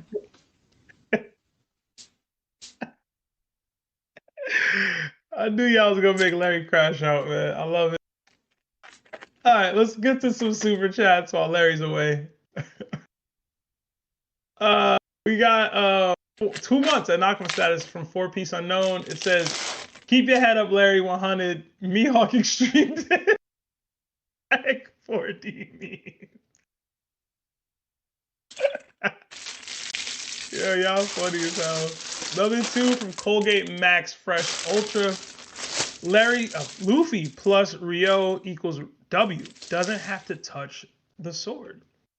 All right. Another 6 from Don Pablo. It says, what's Mihawk gonna do against a Conqueror's coded Bajron gun? Enough said. Luffy got this easy with a hand wave. Another 6 months at Nakama status from IB Thiefin? I don't know what it says. I can't wait for my GOAT DDT. Mihawk easy. Kaido will be coming soon. Another 2 from Creator Keon. I can't tell if Larry's being serious or joking. Oh, he's dead serious. He's so serious. Just now, he's definitely serious. And another 5 from Lucky Roo. It says, I had to keep retyping my super chat because Larry said so many things that are just wrong. He can't beat Big Mom. Dude, really? He's Zoro's goal. Can Zoro beat Big Mom? Like y'all don't understand. This dude has literally said for multiple years, like 12 years, he said, yo, there's nobody that can come and take my title. Nobody. He never fought the hardest people in the show who have swords. They didn't even think the strongest swordsman title was enough to go and find him and take. Like, does that not make like, bro literally sat in his castle and nobody was like, yo, let's go get Mihawk's title, bro. Who cares about the world's strongest swordsman title? It's not they couldn't. Nobody went. Nobody did it though. Like, I assume people tried to take out Mihawk, right? I assume. Who? As far as we know, he never went after Whitebeard. Supreme grade blade, by the way. Never went after Big Mom. Never went to Wano, a country full of swordsmen where Kaido is reigning. He never fought Shanks again when invited to fight Shanks. Like, yo, the bro has had every opportunity to go and improve this title and yet did nothing except sit in his lightless bathroom with no sink and toilet paper. And now it's going to be like, yo, Whitebeard isn't a swordsman. Yo, Kaido's not a swordsman. Yo, people are not swordsmen. All right, bet. So why Big Mom got a sword, yo, and uses it? Like, it's pick and choose so much, bro. It's just like, yo, they count what they want to count and they count what they don't want to count. And when you talk about Mihawk, it's always, yo, he's this, he's that. The dude has had no relevance since him and Zoro fought. No impact on the story. And then he tells you himself the people who are going after the One Piece is more difficult than him. Yo, Larry, I gotta say something just real quick for you. I don't have an issue with you feeling the way you feel right now. But my slight issue with you right now is you still said it was extreme diff, though. So if it's extreme diff, that means it goes either way. So I give it extreme diff just so I can appease the fans. That's not what you feel then. Mihawk is not taking on a Conqueror's coded with Rio attack that is the Bajrang gun. He's not. He's not. He's just not. And if Luffy starts doing Gatling Bajrang gun, it is over.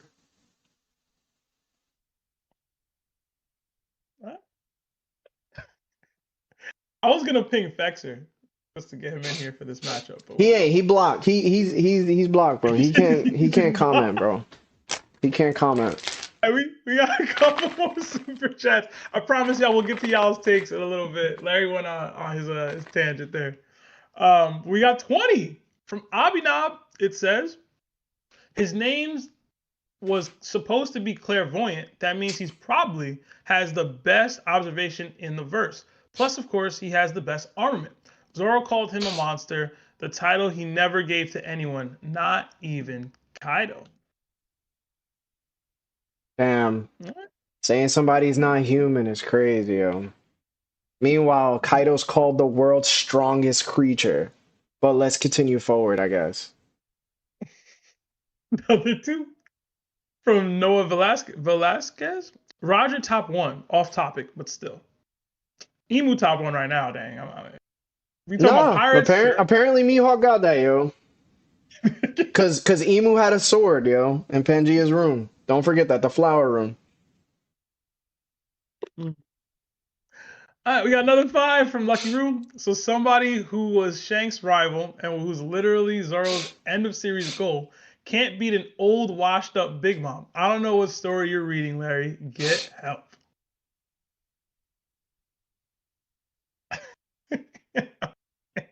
Like, low key, if I go, yo, Mihawk confirmed he turned Yoru black. Mihawk confirmed Conqueror's Haki user. Mihawk confirmed stronger than Shank. Mihawk confirmed all this, and that, right? All hypothetical. Is it only right for me to hypothetically say Luffy could do Gatling Bajranga? Is it not fair? Can we even the playing field? Can I not say it? You can do whatever you want to do. Bang. Mihawk ain't doing nothing to that. Crazy as hell. He's so mad. It's so funny. This is half the reason why I did this matchup, just to get Larry to get mad. It's so funny to me. Look at him. He keeps leaving. Another 5 from Abhinav. Roger is greater than Rocks. Comma Mihawk, who's greater than or equal to Shanks. Cry about it, Larry, with a skull emoji. Y'all terrible. All right, let's get some people in here, man. Let's get some people. I don't think we got Titan's take. Titan, you there? I'm back. I am here, yes. You didn't give your take yet, right? No, not for Luffy and Mihawk. All right, cool. All right, who you got? What diff and why? 1 minute. Oh, I forgot about whole this. I was just gonna say Mihawk wins. I guess extreme diff. Okay. I mean he's got a black, and I feel Oda did a disservice that we haven't seen him do anything yet, so it's kind of hard. But I do feel like Mihawk would win the fight. Luffy isn't immune to slash attacks. Mm-hmm. I'm pretty sure it stated that he's vulnerable to them, or he's not. It was either stated he's vulnerable to him, or he's not immune to him. I can't recall. But Mihawk's got a black blade. Luffy's got a timer he's working against. Yeah. Okay. I mean, I don't know if still in the story you want to say that Mihawk is somewhat close to Shanks, because, they dueled a lot. But that personally tells me that Luffy isn't exactly there yet. It's hard to tell, because Mihawk, we still just haven't seen anything from him. We only have what has been stated in the story, so I'll just say Mihawk for now. Okay. All right, Titan. Appreciate the take, man. Thank you, guys. Have a good night. All right, we get another couple super chats in here.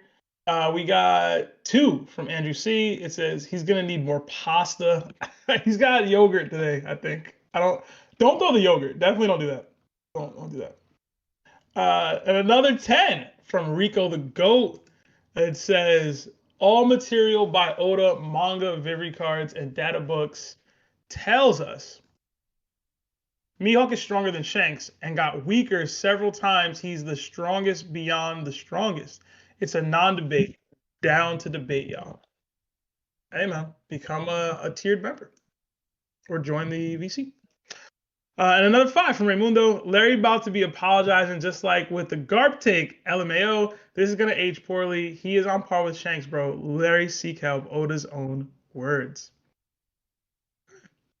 All right, let's continue on here. Let's get Magic Wind in here.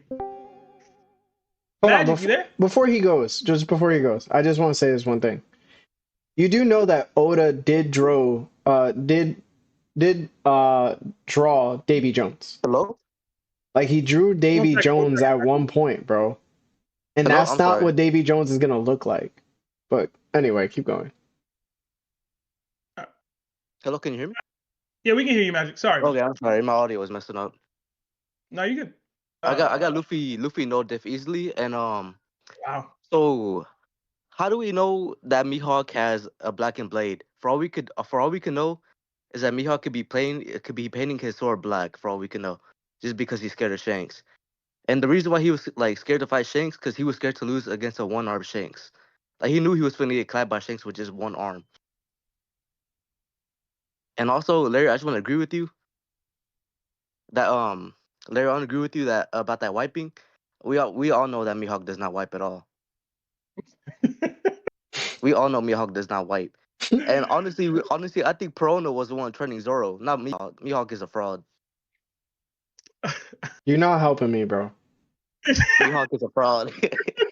You're not helping me, bro. Magic. Have a good night, bro. Hey, also, can I say one last thing? Hashtag Larry, don't hurt the noodles. Oh my god. All right, thank y'all for having me. Thanks, Oh bro.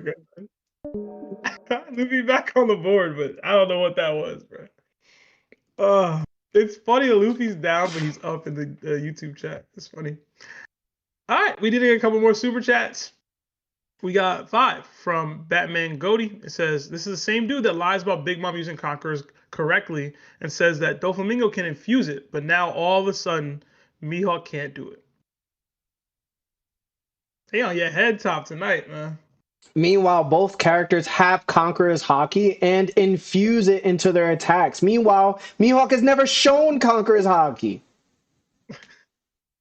Oh my god, people do anything, bro. Like, All right, next up, let's get Lex in here. Lex. Yo, what's up, man? what's up? All right, so we doing Luffy versus Mihawk right now, right? Yes, sir. Who you got? All right, I gotta apologize. I'm not apologizing to Mihawk Lasers, but I'm giving it to Luffy. Because if it was pre-time skip, I would have to give it to Mihawk just because of what happened in Marineford and him being able to cut Luffy and all that. But Toon Force is just so broken. And the fact that Luffy is the main character of One Piece, in the world of One Piece, he has something called plot armor. You know what I mean? But like just the whole Gear 5th, I was thinking like Luffy can just use his imagination in a way that it's like a joke. You know what I mean? And just pretend he's like in a kendo match, and all of a sudden Mihawk's sword is like a wooden sword, or like he can make it like a toy sword. You know what I mean? Because one thing that I like about Gear 5th and the Toon Force is that it can level the playing field with many things, such as Kizaru's light. You know what I mean? For example, so I'm gonna have to give it to Gear 5th, Luffy. Appreciate the take. Yeah, no worries. Later, man. Have a great night. Yeah. All right. Luffy back on the board, making a bit of a comeback. We got another 2 from Lucky Roo. Shanks versus Mihawk is extreme diff. If Shanks fought Big Mom, it'd be high diff at best. By that logic, basic common sense, Mihawk beats Big Mom high diff too, unless y'all disagree with my scaling. what does that even mean? Because that's based off of what? You thinking that they're both the same strength? I think people get so confused is that Mihawk and Shanks might have not fought with Conqueror's Haki. Like, it was 12 plus years ago. They probably just fought with regular Haki and regular observation. Like we literally can say that's a possibility. Yeah, I mean, we don't have confirmation as to when Shanks unlocked Conqueror's Haki. It could very well have been to protect Luffy. I mean, I don't think so personally, but it's possible. Put it this way. Lucci and Luffy fought each other. Straight up clash, bro. Good fight, very hard. Let's say they fight like 10 times. Lucci meets Luffy later. Luffy now has Conqueror's Haki. And cannot even compete, right? Like, Lucci can't compete with him. This can be the same issue. I don't know. I don't understand why people think that's not a possibility. Like, the narrative will tell us that's not the case, but I feel you. It's not impossible. It's just not likely, I don't think. Right? Like, I don't think the gap between Shanks and Mihawk is the same as the gap between Luffy and Lucci right now. But I get what you're saying. Like, these are 2 people that have fought in the past. You know what I mean? And one of them just got much stronger over time. Even though the other one still got stronger, he just hasn't cleared that gap, right? So, Toby, what's up, man? I see you jumped in here. Y'all can hear me? Yes, sir. What up, bro? Bet. Am I taking up anybody's turn right now? No, you good. Okay, bet. What's the score? 6-4. Mihawk over Luffy right now. Oh man, okay, it's getting a little better. I mean, if you would asked me this question like a month ago, I would have said Mihawk, but like now I got Luffy. And it's literally based off my way of thinking, my way of how I view the story, just basically the narrative, because we don't got a lot of Mihawk, so I scale off narrative. And before, my thought process was always like, okay, Luffy shouldn't be able to beat Mihawk yet because Luffy still needs to like work his way up to the very, very top level. And like he's right there, but the way I viewed the story, I didn't think Luffy should be able to beat Shanks and Mihawk and a Prime Roger or anything like that. But now that we've seen Emu fight, and we know that there's like an even more top level, like there's a level that's above Roger, Shanks, and Mihawk and Whitebeard. Now I feel like Luffy should be. It's fine for Luffy to be able to go extreme diff with Shanks and Mihawk because they're no longer the top level. So Luffy, I'm more okay with Luffy being on that level now. Because before I was like, okay, now he needs to reach that level because there's so much more of the story left. But now I'm fine with him possibly being able to beat Shanks. Not saying I think that, but I'm more open to it now because Shanks isn't the goal anymore. It's Emu now. So Luffy has the better feats.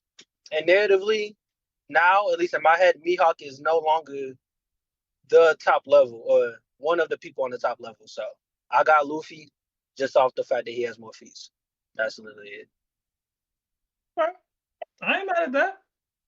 Appreciate the take, Toby. Of course, bro. You gonna stick around or you out? No, I'm gonna stick around. I had to go handle some stuff before, but I'm good now. All right. I think I don't know if I counted his vote or not. Can people? Nah, Somebody tell he me. came in. It was 6'4", so it's 6'5" now. 6'5". All right, thanks. Luffy making a comeback. All right, we did a couple more super chats. 3 months at Knock'em status from HTX Ty. It says if Mihawk had Conquerors, Zoro would have known pre-Kaido. I don't know if that's fair. But I mean, it just hypes up the fact that like if he didn't know what it was, Mihawk didn't teach him it. Yeah. So it could be he didn't teach him it, or the other way around, which people are not going to accept, that he just doesn't have it, so he can't teach it. Whereas Rayleigh, who has all three, was able to just easily teach Luffy. So, but people don't want to have that conversation because it doesn't make sense to them narratively. So. Hey, man. We got another 2 from Zoro Top 1. Whitebeard literally hyped their duels up. Stop it, bro. I hate when people use this term. It's so annoying because Whitebeard literally goes, there aren't many who speak of the legend anymore. Your duel with Hawkeye is still fresh in my memory. Bar for bar, that's what he says. He hypes it up. He says it's a legend, but it could just be because their rivalry was so great back then. That's it. And even then, that was after, like during the time he ended up fighting around Blackbeard and stuff too. And Shanks even says he's had countless fights, but that doesn't mean necessarily he had conquerors then. He's weaker than he was before, bro. Another 5 from Lucky Room. Larry, what diff would Shanks versus Mihawk be? And what diff would Shanks beat Big Mom, in your opinion? I'm curious. ... Right now, I would have it Shanks hard to extreme diff. And I'm saying extreme, again, just because I'm giving Mihawk credit to narration and to appease all of you. But it's definitely Shanks. There's a clear difference when it comes to hockey. Also, shout out to Light Matter on Twitch. They subscribed with their Prime membership. Appreciate you, gang. Awesome. I forgot, what else did he ask? Did he ask anything else? Oh, what diff would Shanks beat Big Mom, in your opinion? Oh, okay. Oh, what Shanks would beat Big Mom? I think it would be hard diff as well. I don't think Big Mom is no slouch. It's crazy to say that. I probably say it could even go extreme just due to like her regeneration abilities. Like it really could, bro. Like we not talking about wringing her out. Again, that's always a different way of fighting. If they're fighting on flat land and they're just going pound for pound, bro, Big Mom knows who she's fighting, right? Like Kaido had a specific amount of people who he thought would be able to like defeat him. Mihawk wasn't up there. Big Mom wasn't up there. But Big Mom was also giving him that work, and they were relative in strength.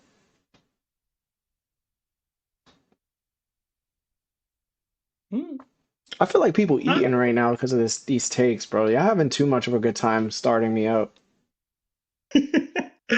Another 20 from 7 from the Sins, I think it was. It says, Mihawk and Zoro don't want to date. Y'all give it up. Y'all are always Delu.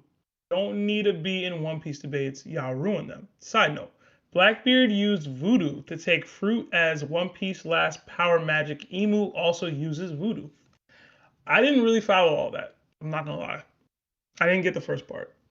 Talking about Zoro and Mihawk dating? I'm confused. But thank you for the 27.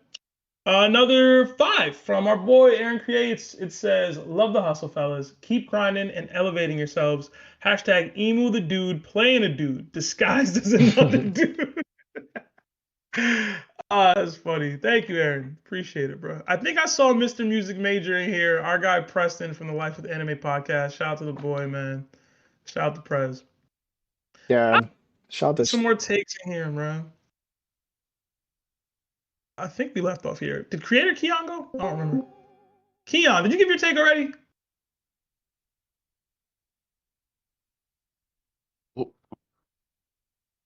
Okay, hear me? Yeah. Yeah, we can hear you. Did you give your take already, bro? I'm trying to remember. Oh no, not yet for this one. All right, talk to me, man. Who you got? What diff and why? Mihawk versus Luffy. All right, I'm sorry, Larry, but I gotta put Mihawk at extreme diff with this. Yeah, I know we didn't see that much from him, but I gotta respect Mihawk being that high on Shanks level, and based on the scaling of what Luffy has been doing, he's at best mid to high admiral level between Kizaru, Okuji, and Akueno.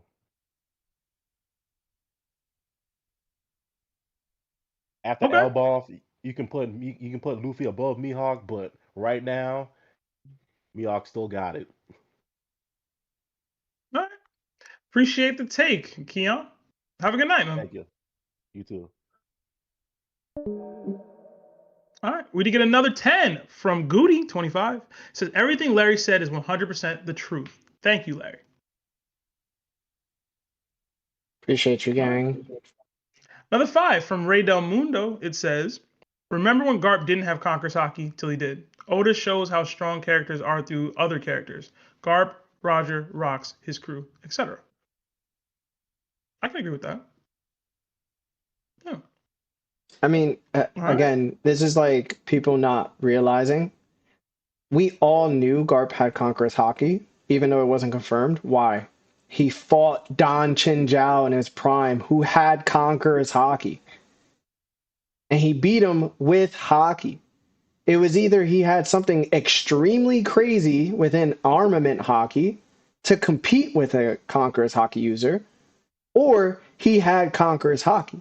But either way, what I'm saying is there was a display of evidence to point towards one or the other, where Mihawk is writing off pure narration, and when he's fought other individuals who has had Conqueror's Haki or tried to, he ended up sending normal sword slashes.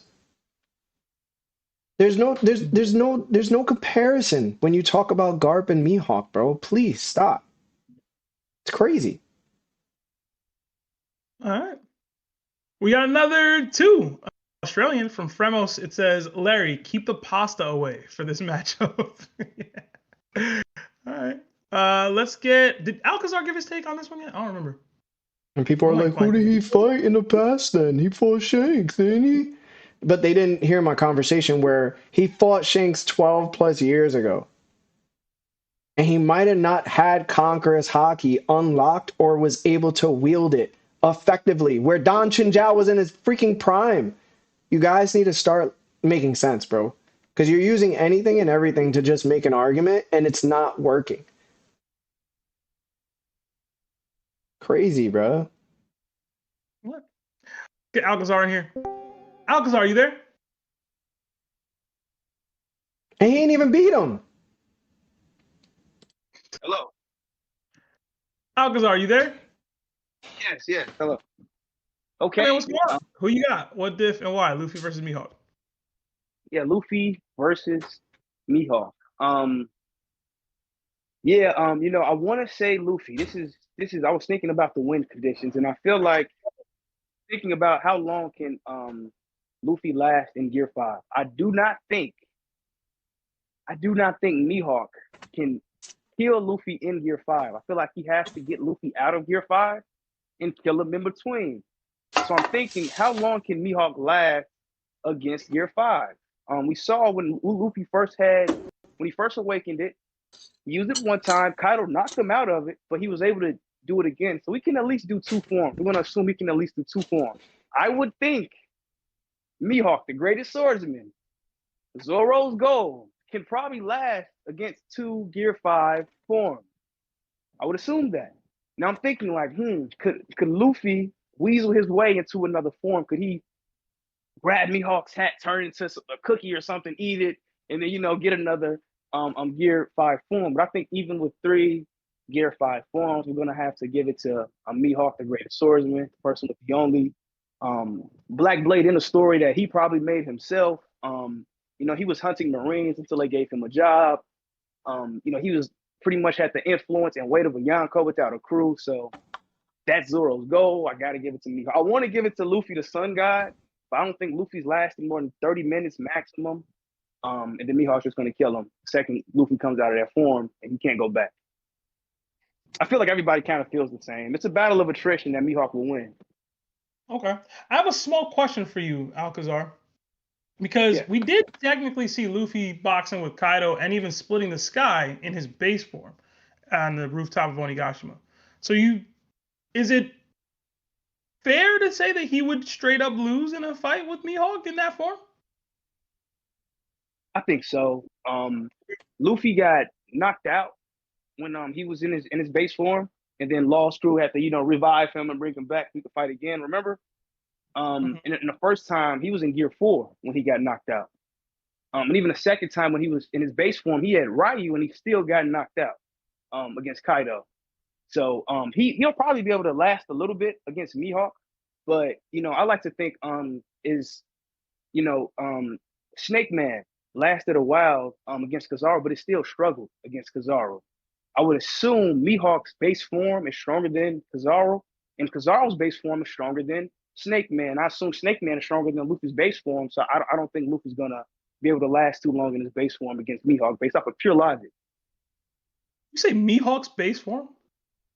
Yeah, well, just Mihawk, because he doesn't have a transformation. So just Mihawk, like same thing with Kizaru, he doesn't have a transformation. So just Kizaru just himself was able to overcome Snake Man, which is one of Luffy's strongest Gear 4 forms. All right, no, I just want to clarify. All right, man. Yeah. Appreciate the take. Have a good night. Thank you. Yeah, you too. Bye.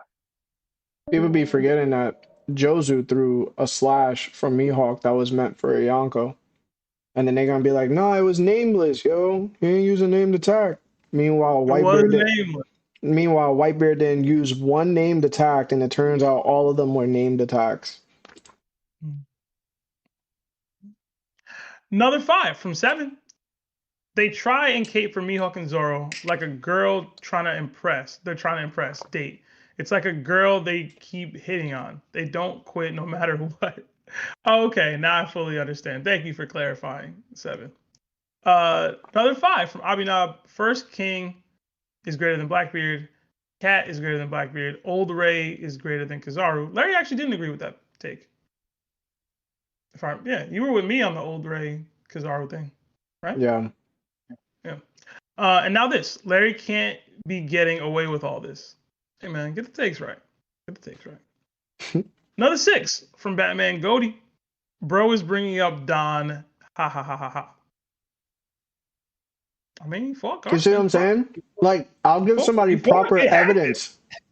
I'll give somebody proper evidence for why something exists, and they'll be like, oh my god, you brought up this character? Ah.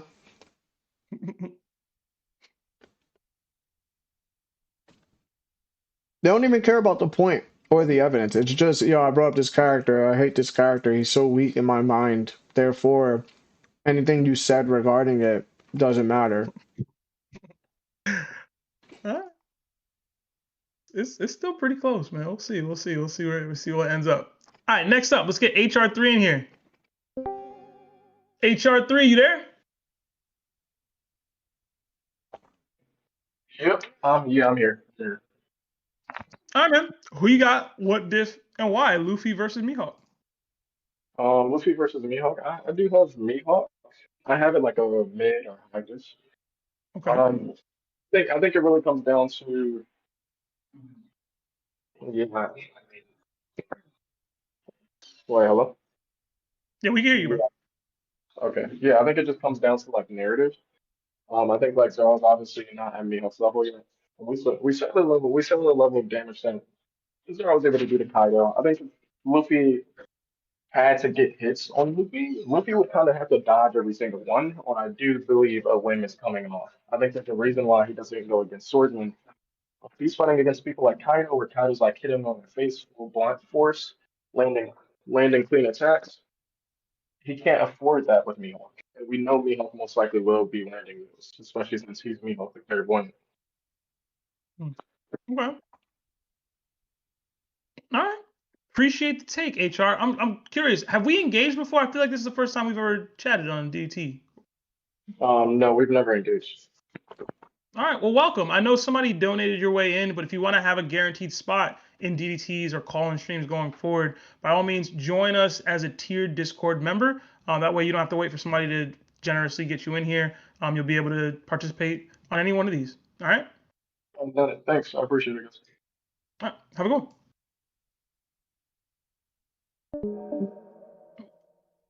All right. Next up, let's get Goatman Tease in here. Tease, you there? Yo. Yo, what's going on, man? All right, man. I'm gonna go Luffy high dips just because everybody's saying that his stamina gonna be an issue, but he doesn't necessarily have to use Gear 5 starting out. Like we saw him box Kaido in base form, we saw him box Lucci in base form, and he has like the capabilities of not easily getting taken down by Mihawk. Because titles don't, in fact, no, because everybody be talking about titles mean something. So if y'all said Zoro lost to Green Bull because of admirals over commanders, ain't Yako supposed to be over warlords? But I'm not gonna use I'm not gonna use that just because Luffy really has the capabilities. Like he was fast enough to dodge Kizaru. When you put in his quickness, he still has future sight. So if Mihawk is swinging something that's gonna be powerful, Luffy always snap out of it, like being goofy, and really be like, all right, something coming at me that I can't get past. So I probably need to get out the way. So if he does that in base form and makes it a fight and draws it out to see what exactly Mihawk can do, then he can use Gear 5 as like a backup plan to overwhelm him and ultimately win the fight. But it's not like he just gonna let Mihawk cut him. And I don't believe Mihawk has anything as powerful as what Kaido was throwing at him, because I don't think Mihawk's stronger than Kaido. So if Luffy could take that and get up before Gear 5, I feel like he could do it against Mihawk. Okay. All right. Appreciate the take, Goatman. Have a good night. All right, you too. All right. Let's get Fallen Shinobi in here. Fallen, you there?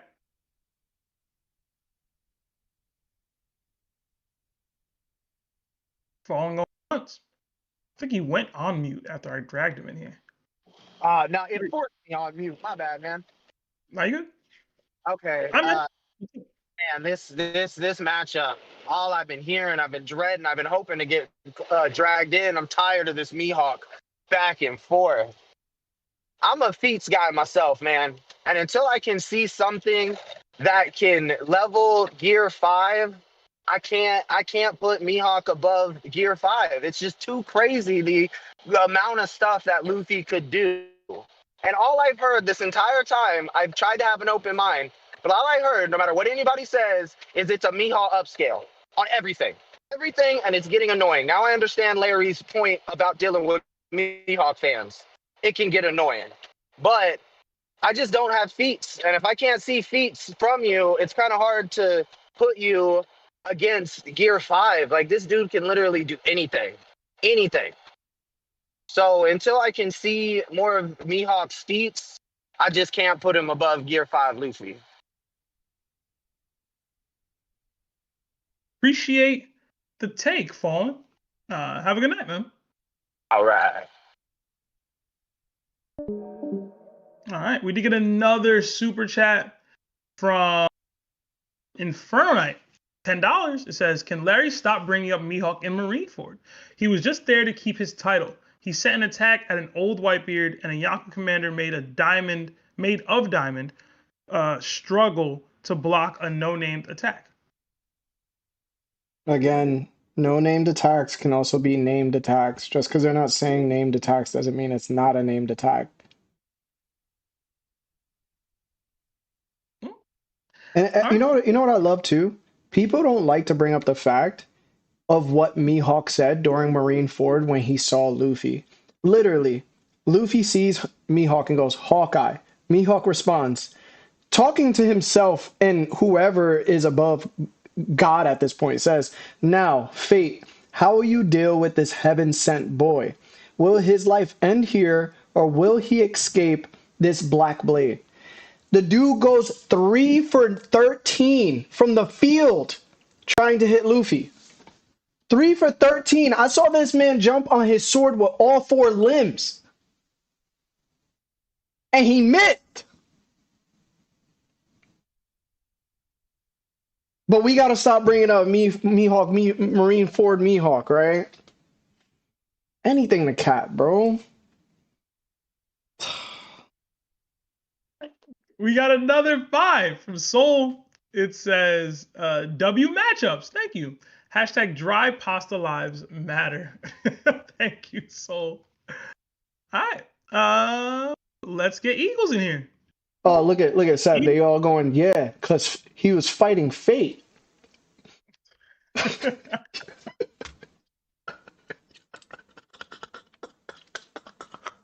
Hey, man. Eagles, you there? Yeah. Yo. I can't really hear you, bro. Can you hear him? I heard him for a little bit. Yeah, he was coming in choppy. Eagles, talk to me, bro. There we go. Yeah, you're just a little weird. Like the sound is weird.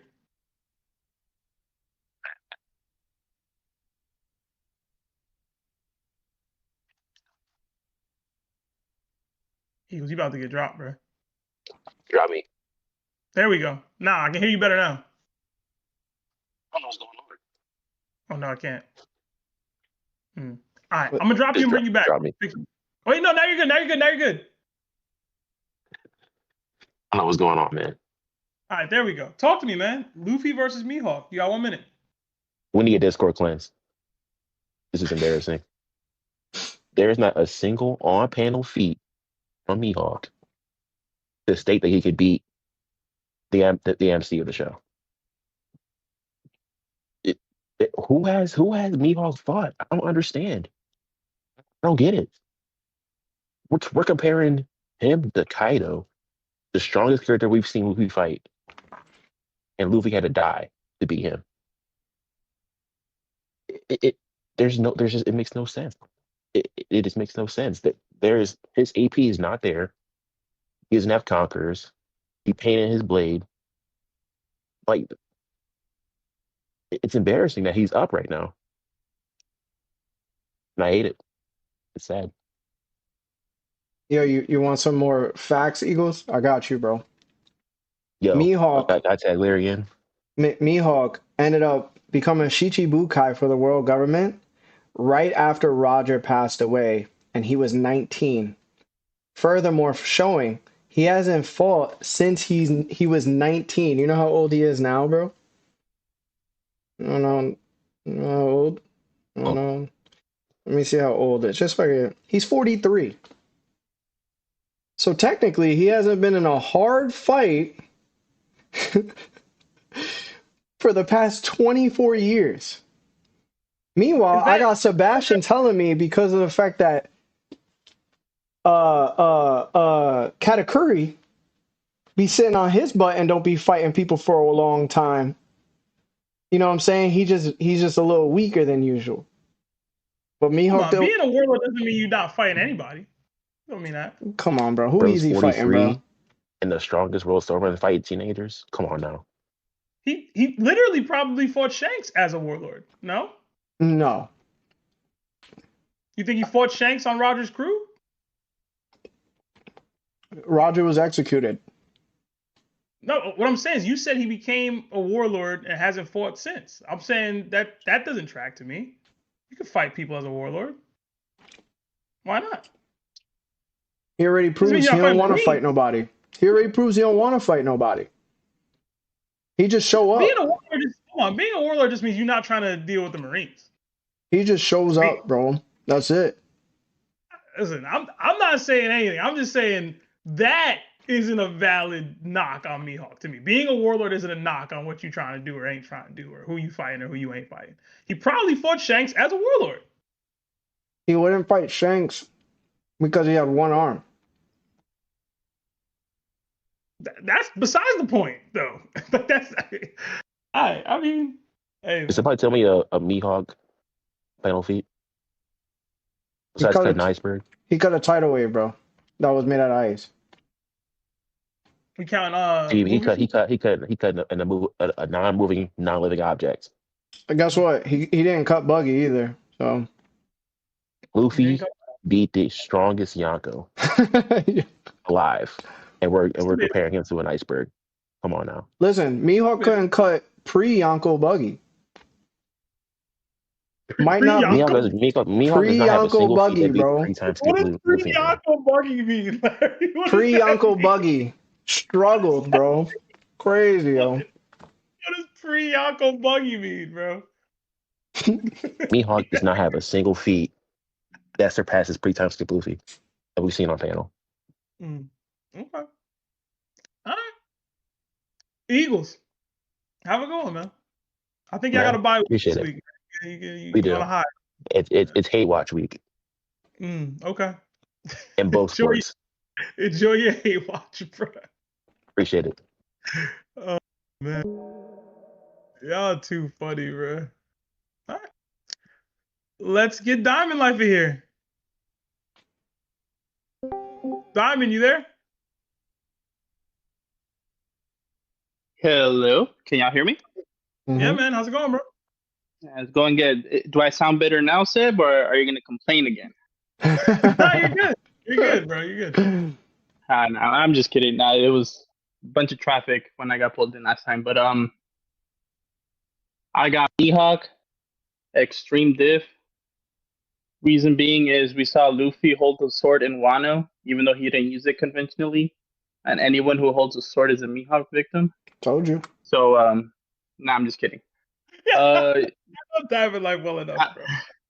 Narratively, Mihawk should be like relative to Shanks, and Shanks right now I'd say would be a Luffy. It won't be an easy fight just because like Luffy's like growth during like hard battles is like second to none.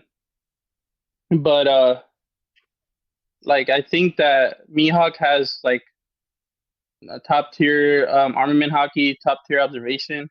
The Conquerors thing is where it gets iffy, but you don't need Conquerors to fight Luffy because we've seen Kizaru.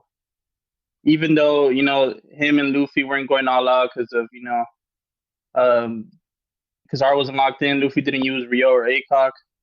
Like they were pretty relative, and I personally got Mihawk above the Admirals, so I'd like to think that Mihawk would beat Luffy. So I got Mihawk extreme diff. All right. Appreciate the take, Diamond. I think they might have lost me visually, though, Larry. I don't know if you can hear me or not. Do you need me to jump back into the collab cam or? Okay. All right. Well, appreciate the take, Diamond. Have a good night, bro. All right. You guys too. Yeah. All right. We got another 5 from Emu. It says, Cracker stabbed Luffy in Whole Cake Island. Luffy got stabbed by Doflamingo's heavenly strings. Luffy has hacks. Mihawk is a strong, but Luffy is more creative. Yeah. I think it's a crazy fight either way, personally. We got another Nakama joining the ship in Rocksteady D. Welcome. Enjoy all the emojis that come with being a Nakama.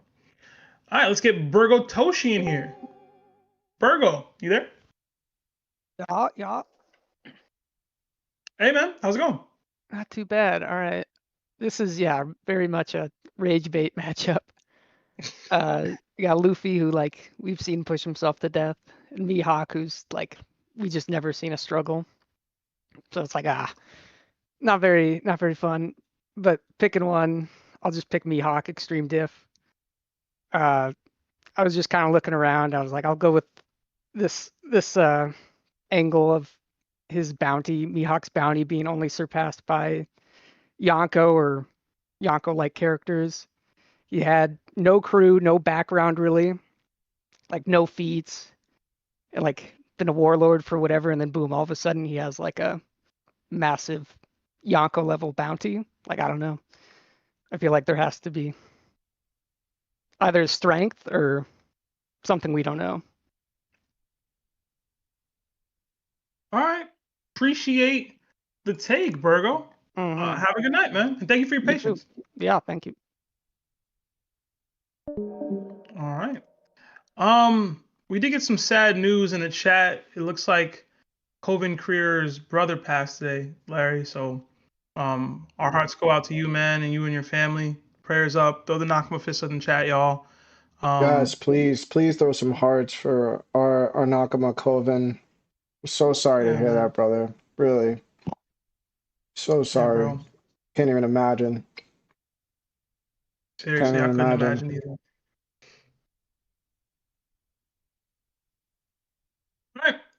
All right. Yeah. Let's move on. We have Ayo. Let's go. Ayo, talk to me, man. Who you got? What diff and why? Yo, what's good, Larry? You okay, man? I know the Bay has been getting to you. I just want to check on you, man. You good? You about to vote for Mihawk, bro. Don't give me that, bro. You don't care about me. Yes, I am. Yes, I am. I've got Mihawk. I think both sides are being quite disingenuous. Mihawk's feats low-key horrible, and he hasn't done anything in almost. We're getting all towards 800 chapters now, and he hasn't done anything of note. Back in the day, he used to carry Shanks' hype, and now Shanks is carrying his hype. And the only thing you can do is say, oh, he's Zoro's end goal, and he used to be Shanks' rival 12 years ago. I don't think the progression of strength for other characters like Luffy, Kobe, characters of this generation, should be compared to characters of the old generation, where Luffy in 2 years has gone from someone of decent strength, but who would be swept by New World Fodder, to a Yonko with almost 2 years of training. Someone like Kobe as well, who's gone from a nobody to armament beast. I don't think that comparison is good. Mihawk just doesn't have the feats. He's got the narrative backing. So if you were to tell someone on the street, oh, Mihawk, Shanks' old rival, he's a part of the Yonko crew, he's Zoro's end goal, he's the world's strongest swordsman. On paper, he should be this guy, but he has no feats to back it up. And again, you need both. You can't just use one or the other, or you get into a Joy Boy situation where beforehand he was just a legend and he had nothing to his name. So I will be going Mihawk Extreme Diff, but again, it's based off of how you scale. If you want to take feats as more important than narration, that's how you move. If you want to take narration over feats, that's how you move. If you want to use both, that's calm.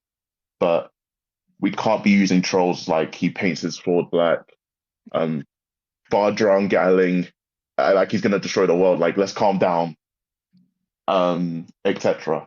We have to be fair and reasonable. This is the DDT, guys. We gotta be civil. And Larry, man, treat the yoga with respect. I don't want to see that on the. I just don't get the Joy Boy take. Joy Boy was of legend, right? And then he showed this Conqueror's hockey knot, right? That was Joy Boy's first showing. We've had a whole arc, which was Mihawk doing whatever he had to do, and he struggled against people that were lesser than him. He had lack of knowledge against how strong Whitebeard was because he never faced him before. Jozu threw that away. Went up to Luffy and threw it up to Fate that his Black Blade wouldn't take him out. And only went 3 for 13 in cutting him. I just don't get that comparison, bro. Like, clearly there's narration, but then there's also, yo, you just really don't track well to what is being said about you. The Joy Boy comparison was more so that he was one of the characters who just didn't have any feats to his name. And then he got one of the greatest feats ever. So realistically, you could do this. Dragon is a better example. He hasn't done anything, but narration would put him at the top of the verse. So Joy Boy was a bad example. Marineford Mihawk, where he may not have fought Whitebeard, where Josu's blocking him, where Visa's blocking him, where he's leading up to Fate. I just chalk that up to, like, I don't want to say trolling because that just sounds like a horrible argument, but if this is someone of potentially Yonko status, who is potentially one of the strongest people on the field, and he's unable to take out Luffy, but then he's battling V-Star, and then while he's battling V-Star, he's staring down Luffy. Like, you can tell he's not in it. If he wanted to be in it, Luffy wouldn't be here. If he was in it, V-Star wouldn't be here, or Josie wouldn't be here. Maybe not Whitebeard, because Whitebeard is someone of that level. But those three beforehand, Luffy, who was getting outclassed by Whitebeard fodder, like, Luffy shouldn't be able to survive it. But again, we've got to chalk it up to Fate. We've got to chalk it up to, remember, Shanks was like, is this the kid you were talking about, Shanks? Whitebeard protecting him, saying, everyone put your faith in Luffy.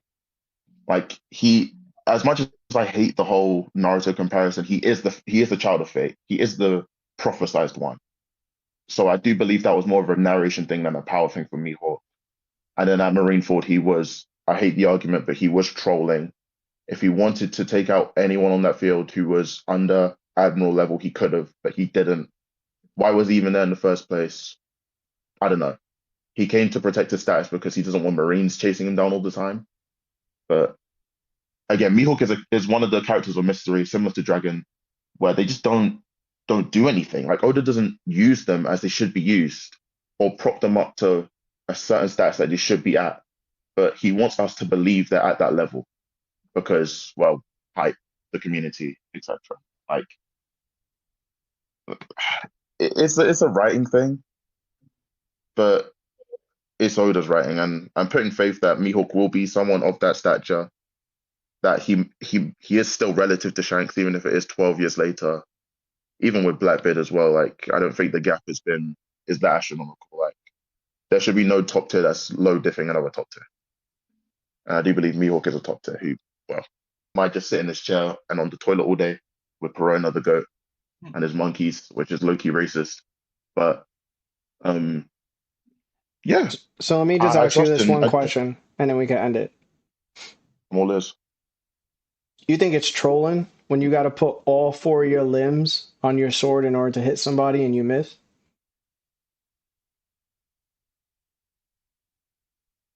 Nah.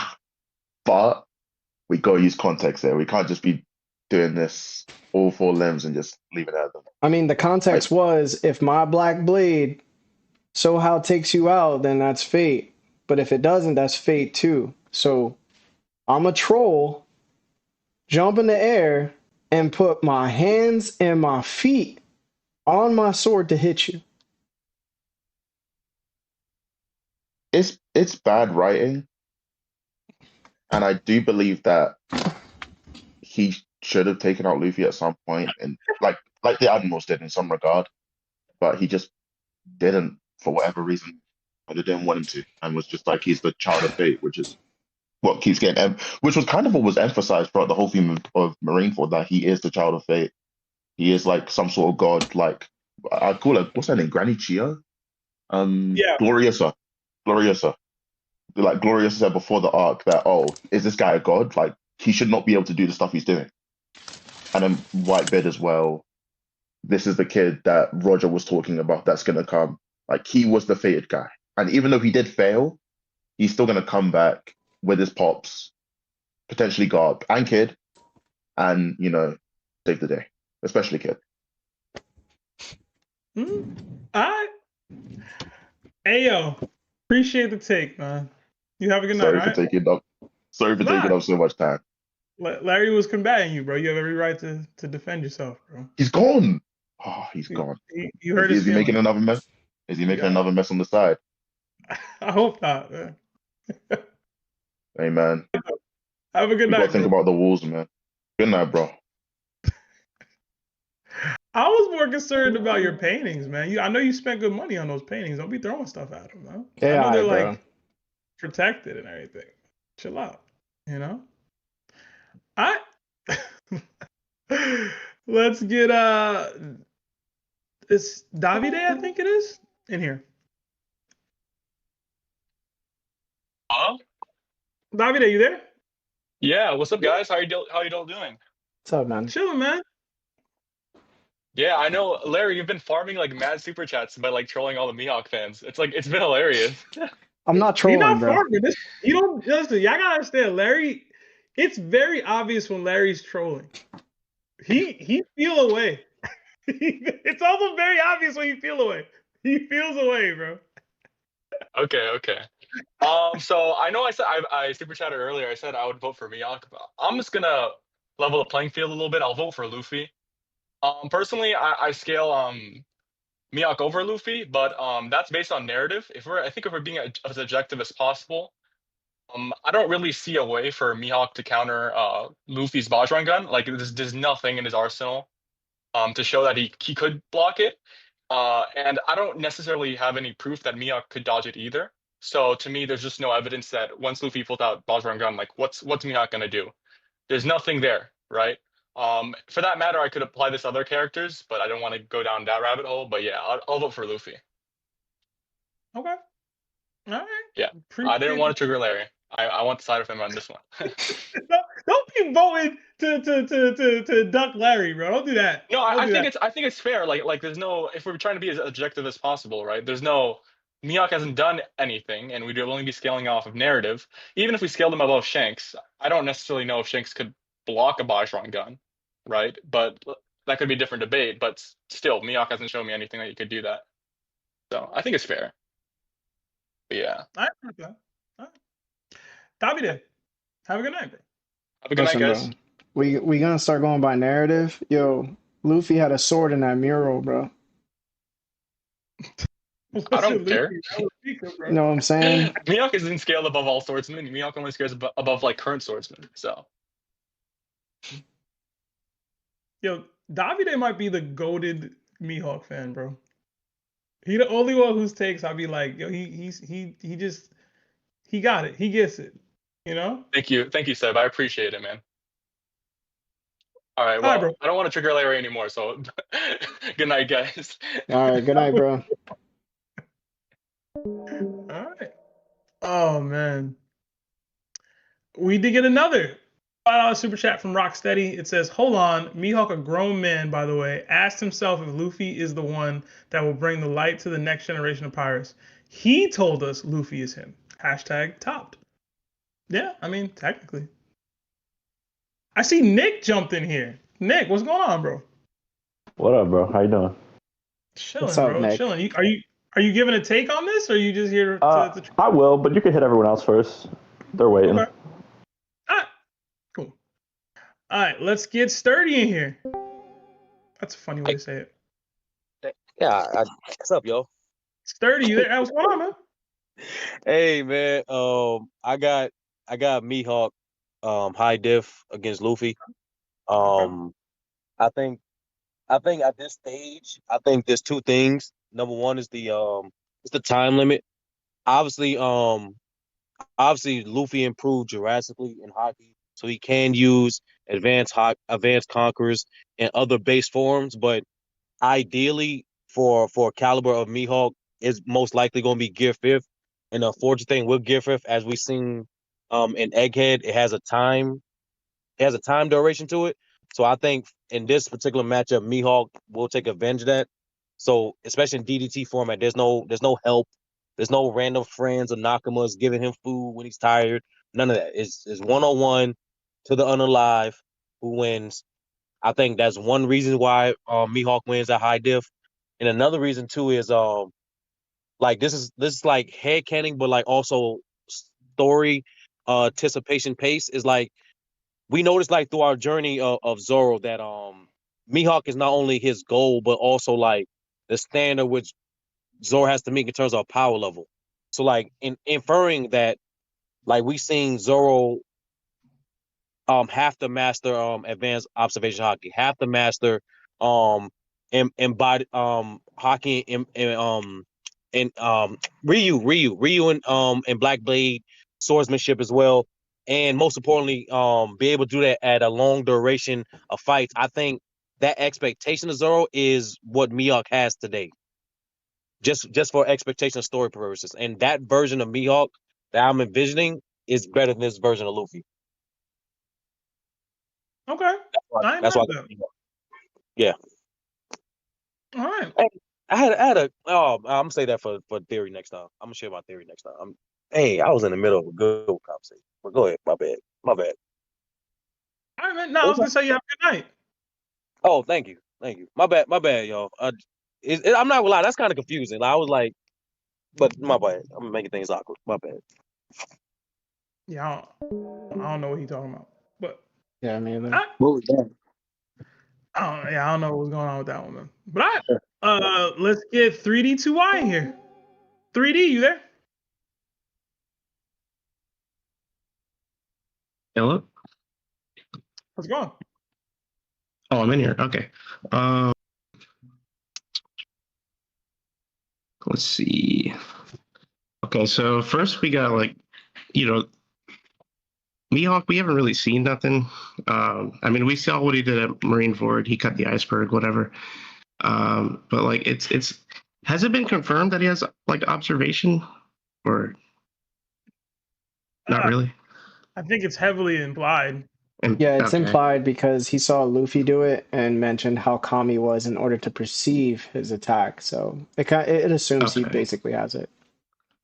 Okay, so let's just say, yeah, he has like the armament, he has the observation, but we don't know about the Conqueror. So it's like Luffy has that up on him. We've seen Luffy fight Kaido. We've seen what he can do in base form with the advanced Conqueror's coding. We've seen the Bajran gun and how ridiculously like huge that attack is. Like, I don't know. We haven't seen anything from Mihawk that can really counter that. And Mihawk's power is based off of Whitebeard said this, Shanks said that, Zoro said this. And until we see something, I can't really give it to Mihawk.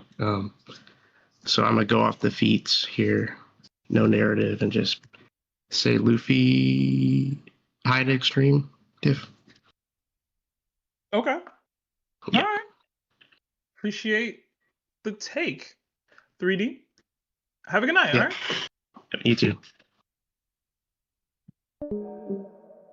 All right. And I think the last person in the call-in is going to be Q. So Q, talk to me, man. Okay. They were in there arguing like the rapture was happening. Man, they in there arguing crazy. So I'm gonna put this as simple as one thing. Everyone's forgetting something so simple. Luffy can still be cut. Everyone's talking about everyone's down there talking about, hockey this, hockey that. Let's just get the thing simple. We're gonna go. I don't care, and I know Larry ain't gonna like this. I don't care that we haven't seen the from Mihawk. I'm gonna take the words of Shanks and all the other top hitters who are either before Mihawk's generation or in the same generation as Shanks and Mihawk, who said that Mihawk is on that level with Shanks. And I don't think Luffy is on that level with Shanks yet. So I'm putting my vote onto Mihawk for the simple reason Luffy still can be cut. Everyone likes to overhype Gear 5th, like Gear 5th is the one I'll be all when it isn't. All right? But it's a simple fact that Luffy can still be cut, and he ain't at that level yet. He is not at that level. Until I can see Luffy fight Shanks and win, he ain't at that level yet. I don't care if he hasn't done it for he quote unquote he did beat Kaido. But let's be honest, Kaido have to run the gauntlet. So Luffy kind of, got one over him, but he can still be cut. And what does Mihawk use? A sword. And what does a sword do? Slashing damage. And what is slashing? Cutting. Luffy can still be cut. My vote is going to Mihawk. Can Mihawk be punched? Can Mihawk be punched? Yeah. Yes, Mihawk can be punched. Okay. But Luffy can still get cut because Luffy's only immune to blunt damage. All right. And what's Mihawk immune to? Mihawk is immune to whatever the heck Mihawk is immune to. Got you. Thank you. Q. Have a good night, man. You too. All right, we get another person jump in here. Did I Savvy? put I just don't know if I put the vote for Mihawk. I don't know. No, I didn't. Okay. Savvy, you there?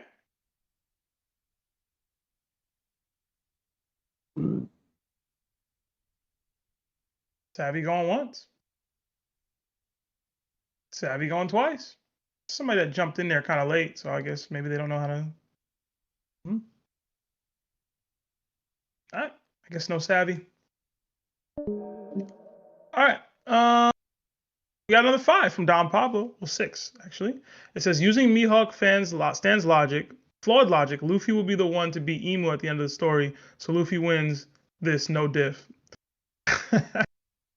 That's not exactly the same logic they're using, but I get you. Another 5 from Chaz Buckner. Mihawk has utterly no feats. How does this man walk? Luffy, no diff. Love you guys though. Thank you.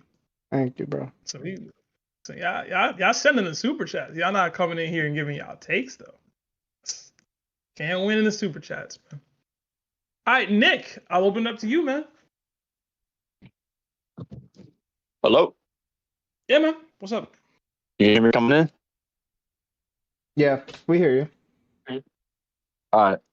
So, as people know, if they've heard my take before, I don't really value the crazy power scaling in the sense of, calculating the speed and the force and the inertia and all that garbage. At the end of the day, One Piece isn't a battle manga. It's not a battle shonen. I know that's going to break some people's hearts by me saying that. Narrative has always been the focal point of the story, and the battles are just Oda's way of progressing that narrative because it has to happen. So with that in mind, Oda is also big on parallels. He's always showing Luffy like Roger. Now you're seeing he's showing Rocks kind of like Blackbeard. I know Larry's already fuming of me saying that alone. But I don't think Luffy is at Mihawk's level yet, solely because I do have Shanks over Mihawk. Let me say that. I do have Shanks over Mihawk, but I think they're relative, just like the way I also think Roger and Rayleigh are relative. I don't know if a lot of people share that opinion, but I do. Roger's definitely above him, but I think Rayleigh could, spar with him. And we've seen Luffy spar with Zoro on the ship before. I think that gap's widened since maybe the last time we've seen that. But if you ask me, can Mihawk beat Prime Rayleigh? I don't know.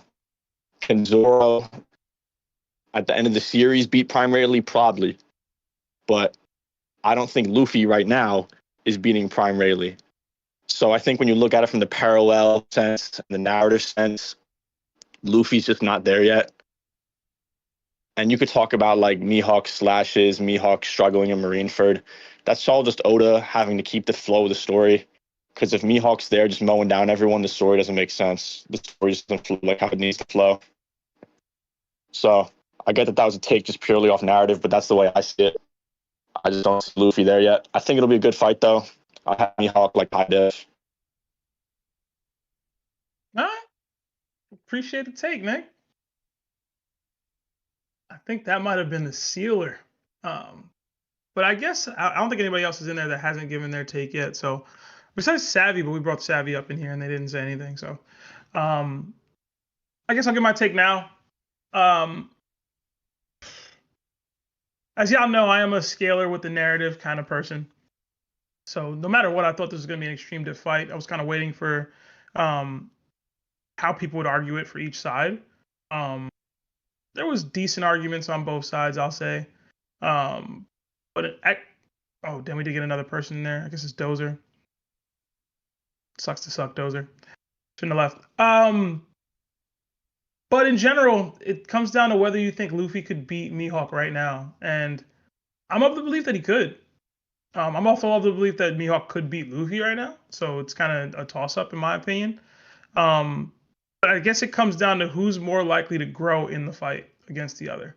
Because if two people are relatively even, I've already seen Luffy grow in a mid-fight versus Kaido. I'm of the belief that he could grow and defeat Mihawk if need be. I also think, like somebody else mentioned it earlier about the time limit, Luffy can at minimum fight with Mihawk in base or in his other gear forms. He doesn't have to use Gear 5 to compete with Mihawk. He's already a Sky Splitter in base. He's already using advanced armament hockey, advanced conquerors hockey in his attacks. He can hurt Mihawk in base. Whether he can land consistently is a conversation, but he doesn't necessarily have to get cut. He can block using his Rio. He can block using advanced conquerors hockey, etc. Mihawk can cut him. I know Q brought it up that Luffy is susceptible to being slashed, but of all those slash attacks that hurt him, he never got taken out by any of them. So, and I'm not saying Mihawk can't take Luffy out, but to think that Mihawk can cut Luffy and he's just done, I just don't think that's the case. Like, Luffy's extremely durable. He's taken shots from several top tiers and been able to come back. As far as feats, obviously Luffy just has way more in his bag. He's the main character. He's fought way more than anybody else in the series, and he's been impressive when he's done it. I saw Luffy fight 5 Gorosei members at one time. I don't think Mihawk can do that technically. I saw Luffy use Bajrangan. It'd be tough for me to think that Mihawk can defeat a Bajrangan, even if he has cut a meteor, I guess, in the movies. I don't know. I think it's extreme diff either way. I'm going to lean Luffy just because I've seen him do more. And to me, he just hit harder. Like, he just do, bro. Like, I have no durability feats from Mihawk whatsoever, bro. And to think that he could just survive a lot of these attacks from Luffy without getting rocked, that's a stretch, bro. To me, anyway. As far as the narrative and where end of series this or that, people brought up Shanks a lot. I've already said I think Shanks is stronger than Mihawk. Even if they are relative, I don't think Shanks is absolutely dog walks Luffy right now. I know some people think that way. I don't. I think Shanks versus Kaido would be a tough fight for him. Extreme diff. And Luffy, granted, Kaido did go through the gauntlet, but Luffy went toe-to-toe with Kaido for a long time. So it's like, at the minimum, Luffy can give Shanks a run for his money, even if he doesn't win that fight. I'm already of the belief that Shanks would beat Mihawk, so they're both just giving Shanks a run for their money. I don't know why I would automatically assume Mihawk would win because he's relative to Shanks. Luffy's technically relative to Shanks now. He's a Yonko, and he's out here sparking crazy hockey. Bajran guns. He's fighting Kaido. He's splitting the sky. He's doing all these things I've just never seen Mihawk do, and I'd have to lean too heavily into the narrative to think that Mihawk could do it. I like to believe he's a Sky Splitter. I like to believe he's a Conqueror's Hockey user. But it's just so speculative with him. And again, even if he is that case, I think Toby layered it out the best out of anybody here so far. Even if Mihawk and Shanks are relative, it's like there's a level well beyond even those guys, most likely, that we're seeing from Emu, that we're basically seeing from Rocks, that we're probably going to see from Roger before the end of this flashback or before the end of Roger's journey here, that Luffy's going to have to reach. And Mihawk, to me, isn't top 1 all time. He's not top 1 swordsman all time even. I'd probably put Ryuma over him all time.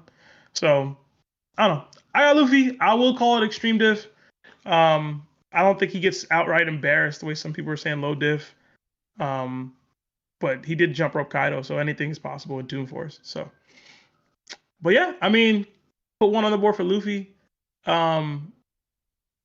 See, this is where we get tricky, right? I do see 4 people who haven't gone yet, right, in the call waiting, and we had enough donations to get them in here. And technically, he's only down 4. Should I add all these people in? Is the question, Larry. I'll leave it up to you, bro. What you want to do?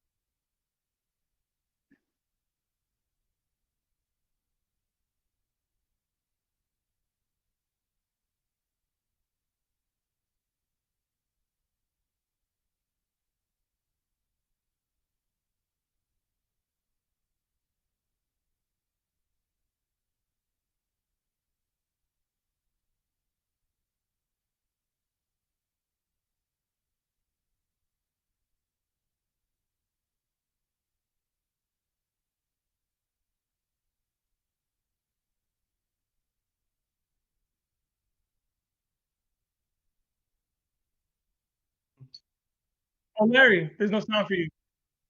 They can't hear you. They can't hear you. There's no sound. Damn, he was cooking too. I was saying, all right, let me just say it again, but in a shorter version. What I was saying is, when it comes to Mihawk, Mihawk's title is necessarily a contradiction. He's called the world's strongest swordsman, but the person that he's been relative to, who is Shanks, that he fought, 24 years ago, he never beat him. And if he wants to fight somebody afterwards, they have to be stronger than himself and Shanks in order to earn the title, and that person was never named. They're not even famous. So most likely, can we ask the question, did he get the title after Shanks lost his arm?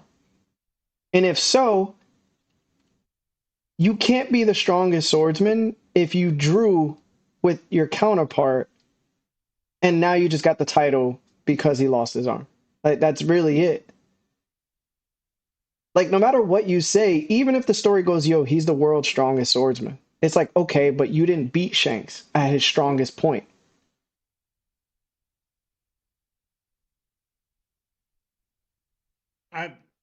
No Right? words. I mean, I wholeheartedly agree with that. I still believe in the title. I just don't think it's what people think it is, personally. So that means, let me just call it for what it is. That means if he drew with Shanks and he got the world's strongest swordsman title, Mihawk must have fought somebody or had to get stronger afterwards. But then that also rides with Shanks getting stronger afterwards. And they still didn't fight to see who is stronger amongst each other. So you just got a title that doesn't necessarily correlate to you being the world's strongest swordsman then. So this was just given to you. I don't know, bro. Listen, technically, we got 1, 2, 3, 4, 5 people who haven't given their take yet. So I'm It's gonna up get to them you, in here. man. Starting with Savvy, because I see Savvy jumped off mute. Savvy, are you there? Oh yeah, I'm here. All right, cool. Welcome. Who you got? What diff and why? Luffy versus Mihawk. You're basically the deciding vote Yeah, right so now. I definitely think it's Luffy. It's Okay. definitely the one that I am choosing. Okay. What's the difficulty? Why am I choosing Luffy? Yeah. Yeah. How hard do you think it'll be for him? Well, I mean, I don't think it would be. I know I'm talking. Oh my goodness. Fallen Shinobi. Back to it. So, right? So Luffy, I was talking in the entrance about it, but Luffy is a confirmed Yonko, right? Mihawk is not. So, like, that alone puts him in a class Mihawk's not in. Okay. And then Luffy beat Kaido. Mihawk has no feats near that level. Luffy's used Gear 5, Advanced Hockey. But even if Mihawk is like the best swordsman, right, skill-wise, his hockey, Luffy's hockey is way stronger. He has Advanced Conqueror's Coding, Future Sight. So Mihawk has no confirmed advance, any of that. So we can't see him push any hockey level equal to Luffy's battle with Kaido. The Discord. Oh, okay. Savvy, I appreciate the take. I know you were in there for a while, so thank you for your patience. I think this is our first time engaging, so if you want to become a guaranteed participator in DDTs or call-in streams, become a tiered member on the Discord, Nakamura higher, and you'll be able to join in without a Cool donation. beans. Well, thank you. Thank you, Savvy. Have a good night. Thanks. All right. Luffy would need to sweep these. He got one. I guess I don't know. We'll go Bajo Kendrick next. Bajo. Well, I guess he would need to sweep now. Bajo, you there? Oh, hello? Hello? Can you hear me? Hi, man. How's it going? Who you got? What diff and why? Luffy Okay, versus. thanks. Yeah, I'm doing fine. This is my first time here, so. Oh, wait, I need to mute. All right. So, I have Mihawk, and I will say it's extreme diff. The reason why I have Mihawk is because of Shanks. I believe they're relative, and the narrative has been pushing Mihawk to be stronger than Shanks, in my opinion. Okay. It's been said that Mihawk has better sword skills than Shanks. Now, I believe that hockey is a part of swordsmanship. And I know Larry doesn't like this, but I have seen it in the latest flashback with Rox. The narrator has said that Rox is renowned because of his swordsmanship. And he hasn't shown any, like, crazy hockey feats without his sword, in my opinion. So that's why I chose Mihawk. I also believe he's a Yonko level opponent. Luffy's a Yonko level opponent. He has the time limit, and if he guesses out against Kizaru, who I believe is weaker than Mihawk and Shanks, I believe Mihawk can just beat him. And Luffy's also prone to sword slashes, and that's just a fact. Okay. All right. Bajo, have a good night, man. Thank you. You too, guys. See you. All right. See, the people keep coming in. So Twilight, 1, 2, 3, 4, 5. That's 6. Like Luffy still got a chance. I don't know if I'm gonna keep doing this though. I'm gonna get Twilight in here. Twilight, talk to me, bro. Who you got? What different why? You decide, not the deciding vote, but you keeping this alive or you ain't? No, I am. It's Luffy 100%. Like this is it's been hurting my head seeing some of the things being said, and it's been like I noticed Toby said in chat. This has literally almost become Luffy versus Shanks at this point. A lot of the arguments I've been hearing is just, oh, because Shanks said this, because they said this. Like I'm 100% like shown feeds. Like, yeah, the narration can say what it wants, but the narration's also been wrong about a couple of things. So it's like you got to take it as you can. I'm gonna go Luffy high diff. All right, appreciate the take, Twilight. Let's get Dozer in here. Dozer, I got you, bro. Who you got? What different why, man? 1 minute. Okay, Mihawk. First off, we know we got a lot of hacks, but stamina. And before y'all say, oh, we can do away against Kaido, verbatim, Luffy said in Kaido, when he suddenly transformed again, he hasn't reached his limit. With Kizaru, he reached his limit. And I have Mihawk Kizaru. And the other part is the Zoro thing. Sure, Zoro's going to be over Mihawk, but that's end of series Luffy. So it could still be Mihawk over Luffy, and Luffy will still be over Mihawk end of series. And we want to talk about Mihawk's no feats, man. Hey, look at Dragon, look at Emu, look at all these top tiers, man. They barely got any feats, man. I don't know why we can't give Mihawk the same treatment we do to all these other guys. It's just, Mihawk high diff. Okay. All right, Dozer, appreciate the take, man.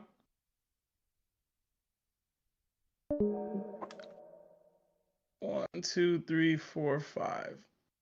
Luffy down 4. That's what I mean. Like it's all possible for him. Crow.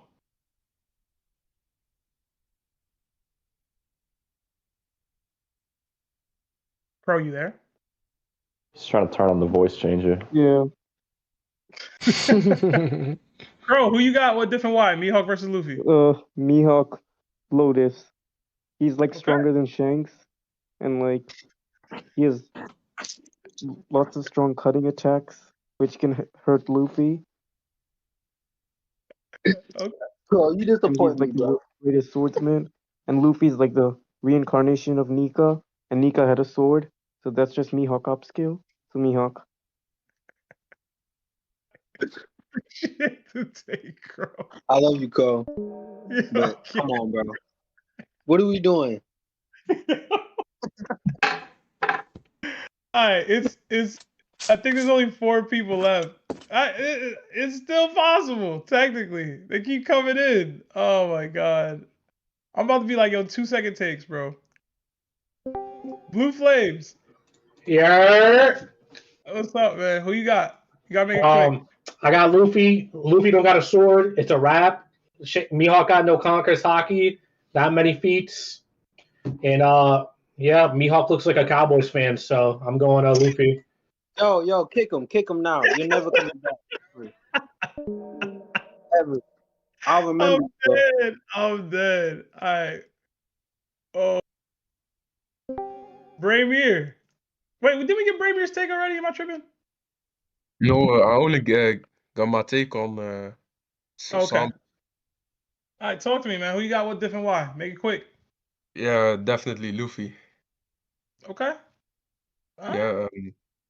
Bro, wait. I have one thing to say. People always say Luffy is prone to sword attacks, but bro, everyone is prone to sword attacks. It's not like Luffy is extra prone to them. It's just it's the wrong thing. Yo, thank you for that. I keep hearing people say that. It's like, bruh, anybody get Yeah. cut, man. Doesn't make sense, but yeah. All right, Braymir, have a good night. Yeah, thank you. All right.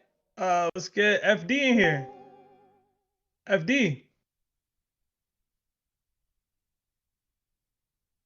FD, you there?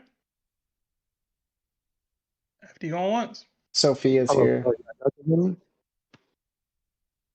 Yeah, we Hello? hear you. Yeah.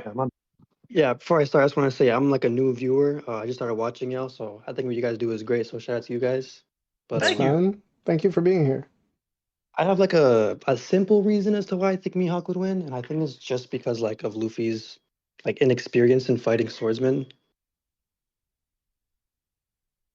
Like that's really about it. Like he's fought. I know he's fought Smoker, or not Smoker. Sorry. What's his name? What's that guy from the Big Mom Pirates? Katakuri. Cracker, right?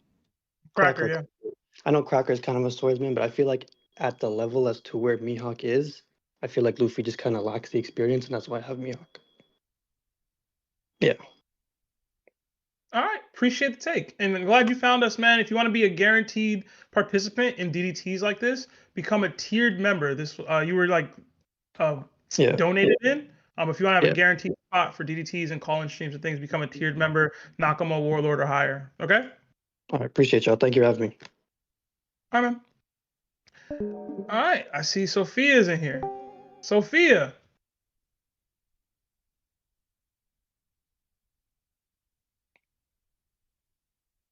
Hello? Hey, there she is. How's it going? Hey, Sophia. Hello? Can you hear me? Yes, we can hear you. Is it my turn? Yes, Yeah, it's your ma'am. turn. I can't hear you, Seb. Wait a minute. Hello? You can't hear me? Hello? Oh, there. I can hear you now. Okay. Okay. Oh. Yo, Mihawk actually winning is crazy. Ain't this that One Piece talk? This is not Fexer's channel. I'm like, what? I was doing my assignment. I was like, yo, 15-19. Oh my god. People finna hate me, call me a fake Zoro fan. I'm sorry, I don't see Mihawk as top 1, even though I'm a Zoro fan. I like Zoro, but he ain't top 1 either, okay? I'm gonna go Luffy this time. He doesn't have a sword. That's 1. Hockey feats, not much from Mihawk either. I need to see something. That is basically it. It's just as simple as that. Yo, Fexer, don't watch this. All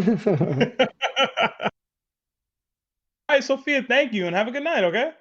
Yeah, thank you. Thank you, Sophia. All right, Henrito.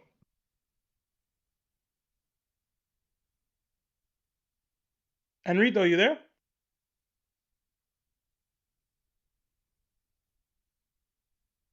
Henrito going once. Henrito going twice. All right, last one, Z Stopper. Z, are you there? Yo. What's going on? What's up, bro? How y'all doing? I'm chilling, man. Who you got? All right. What diff and why? Mihawk versus Zoro. Okay. Mihawk versus Luffy. You got Luffy mid diff. All right, hear me out though. So you know how you got Gear 5 and everything, right? He takes Mihawk's sword. He turns that shit to rubber. What the fuck is Mihawk? Language. Oh, my bad. Shit. Fuck. Sorry. Yo, bro. He takes. Lock in. He turns his sword into plastic, right? What's Mihawk gonna do? Or he turns it into rubber. What's Mihawk gonna do? He has nothing but the sword. Can he turn the blackened blade to rubber? Is that fair and reasonable? I don't know what that is. I think that there's nothing against it. Luffy, he has nothing. He has nothing against it. Okay. Luffy mid diff. Okay. Yeah. All right. Appreciate the take, man. Get Toby out of here too. Get Toby out of here. Yo, get out of here, bro. I'm gonna give you a pass for voting Luffy. I'm gonna give you a pass for voting Luffy, bro. All right. I don't need you to co-sign me, bro. I got that shit, bro. Yo, get him out. Yo, I'm gonna get him out of here, bro. Yo, he's banned. He's banned, bro. We are live on YouTube. Yo, you never coming back if it's up to me, bro. That's it. I see Chewy's in here. Chewy, what's up, bro? Yo, what's up? I gotta make it quick. I gotta do this NBA power ranking. Luffy, high diff. That's it. Mihawk, show some feats. Do something. I don't know. The comeback is crazy. W take. Yeah. Chewy, you're doing the power rankings? Yeah, I'm gonna do it right now. You should wait a week, bro. Wait till the end of this week. Man, that's what I was thinking, because Quay will be changing his team around so much, and I'm like, how do I even accurately grade this team here? But I'll wait till the end of the week. I'll wait till the end of the week if that's what y'all want. But I wouldn't mind throwing up a Just poll. put me 14th. Just put me 14th. All right, man. Have a good night. Yeah, you too. So many people here, bro. Brandon. Jeez. Everybody want to come in now late, man. I'm trying to end this thing. Brandon. Who you got? Just give me Mihawk. Mihawk. All right, cool. 2018. Have a good 15 one, man. second rapid fire. Yeah, bro. Y'all all just jumping in here. Abhinav, talk to me. Oh, too slow. I'm about to kick him. Yeah, bro. Wizzo already unmuted. Wizzo. Don't mute up now, bro. Oh, my God. Y'all killing me. Yo, he has the Luffy PFP, too. He doesn't mean he voting Mihawk. That don't mean that. Yo, bro. Wizzo, Bro, you just here? bring up everybody at once. And if nobody responds, it's over. Can you There hear you me? go. Talk to me, man. You got 1 minute. 1 minute is all I need. It's Mihawk, baby. Yeah, get him Kick out of me here. out. Kick me out. Kick It's him. Mihawk, baby. Yeah, kick him. All right. I think we can call it, bro. Is that Imaha in here? Is that No, bro. No, bro. Get him out of What here, are you bro. doing? No. He already voted, bro. Get him out of here. Did he? Is Imaha Z Stopper? Yes, bro. Keep him out of here, bro. No. No. Yes, he will keep Yo, I'm trying. hating, bro. I would have let it slide. I'm hating, bro. Listen, bro. You can't use fake accounts. All right, we're not doing that. All right, take integrity and all that. I'll sacrifice Luffy's win for that, bro. You out of here, bro. S. Who's S, bro? Are you there? Yep. All right, 1 minute. Who you got? What different? Why? Luffy versus Mihawk. I'm just gonna keep it short and simple. I'm gonna go straight Mihawk for sure. I'll just keep it like that. Yo, give me real quick. Give me my hand. I'm glazing, bro, but Mihawk that's my goal right there. So. All right. Have a good night, man. All right, I'm calling it, Larry. What was that 22-18? I think that's what you call it. That is what it is. Yeah, I thought it would be an interesting matchup. It was good takes on both sides, I think. There was some bad takes on both sides as well. I ain't like the Mihawk's a painter stuff that I heard from the Luffy fandom. I ain't like the Mihawk low diff stuff that I heard. I ain't like the top ones and he beating Nika tough that I heard. There was a lot of nonsense on both sides. So overall, I think the closest of the matchup is valid. Mihawk was up much larger than I thought he would be at one point, but it is what it is. Luffy won the poll on the YouTube chat, but lost the Discord chat. So it is what it is. I hope y'all enjoyed this. I know I had a lot of fun. I know watching Larry crash out was hilarious for me. And I think we got the most votes that we've ever gotten in a DDT ever, both on stream and in the YouTube. We got 514 votes. So thank everybody for sticking around for the whole take and the whole matchup and for giving their takes and for voting. I hope Larry's I know he was in the fields for a second there. But it's all love at the end of the day, y'all. You know we love y'all. I know Larry just know Larry loves y'all too. All right. Right. I don't know if y'all want to say anything. Larry, yay, nay. You want to end it? Disappointed, bro.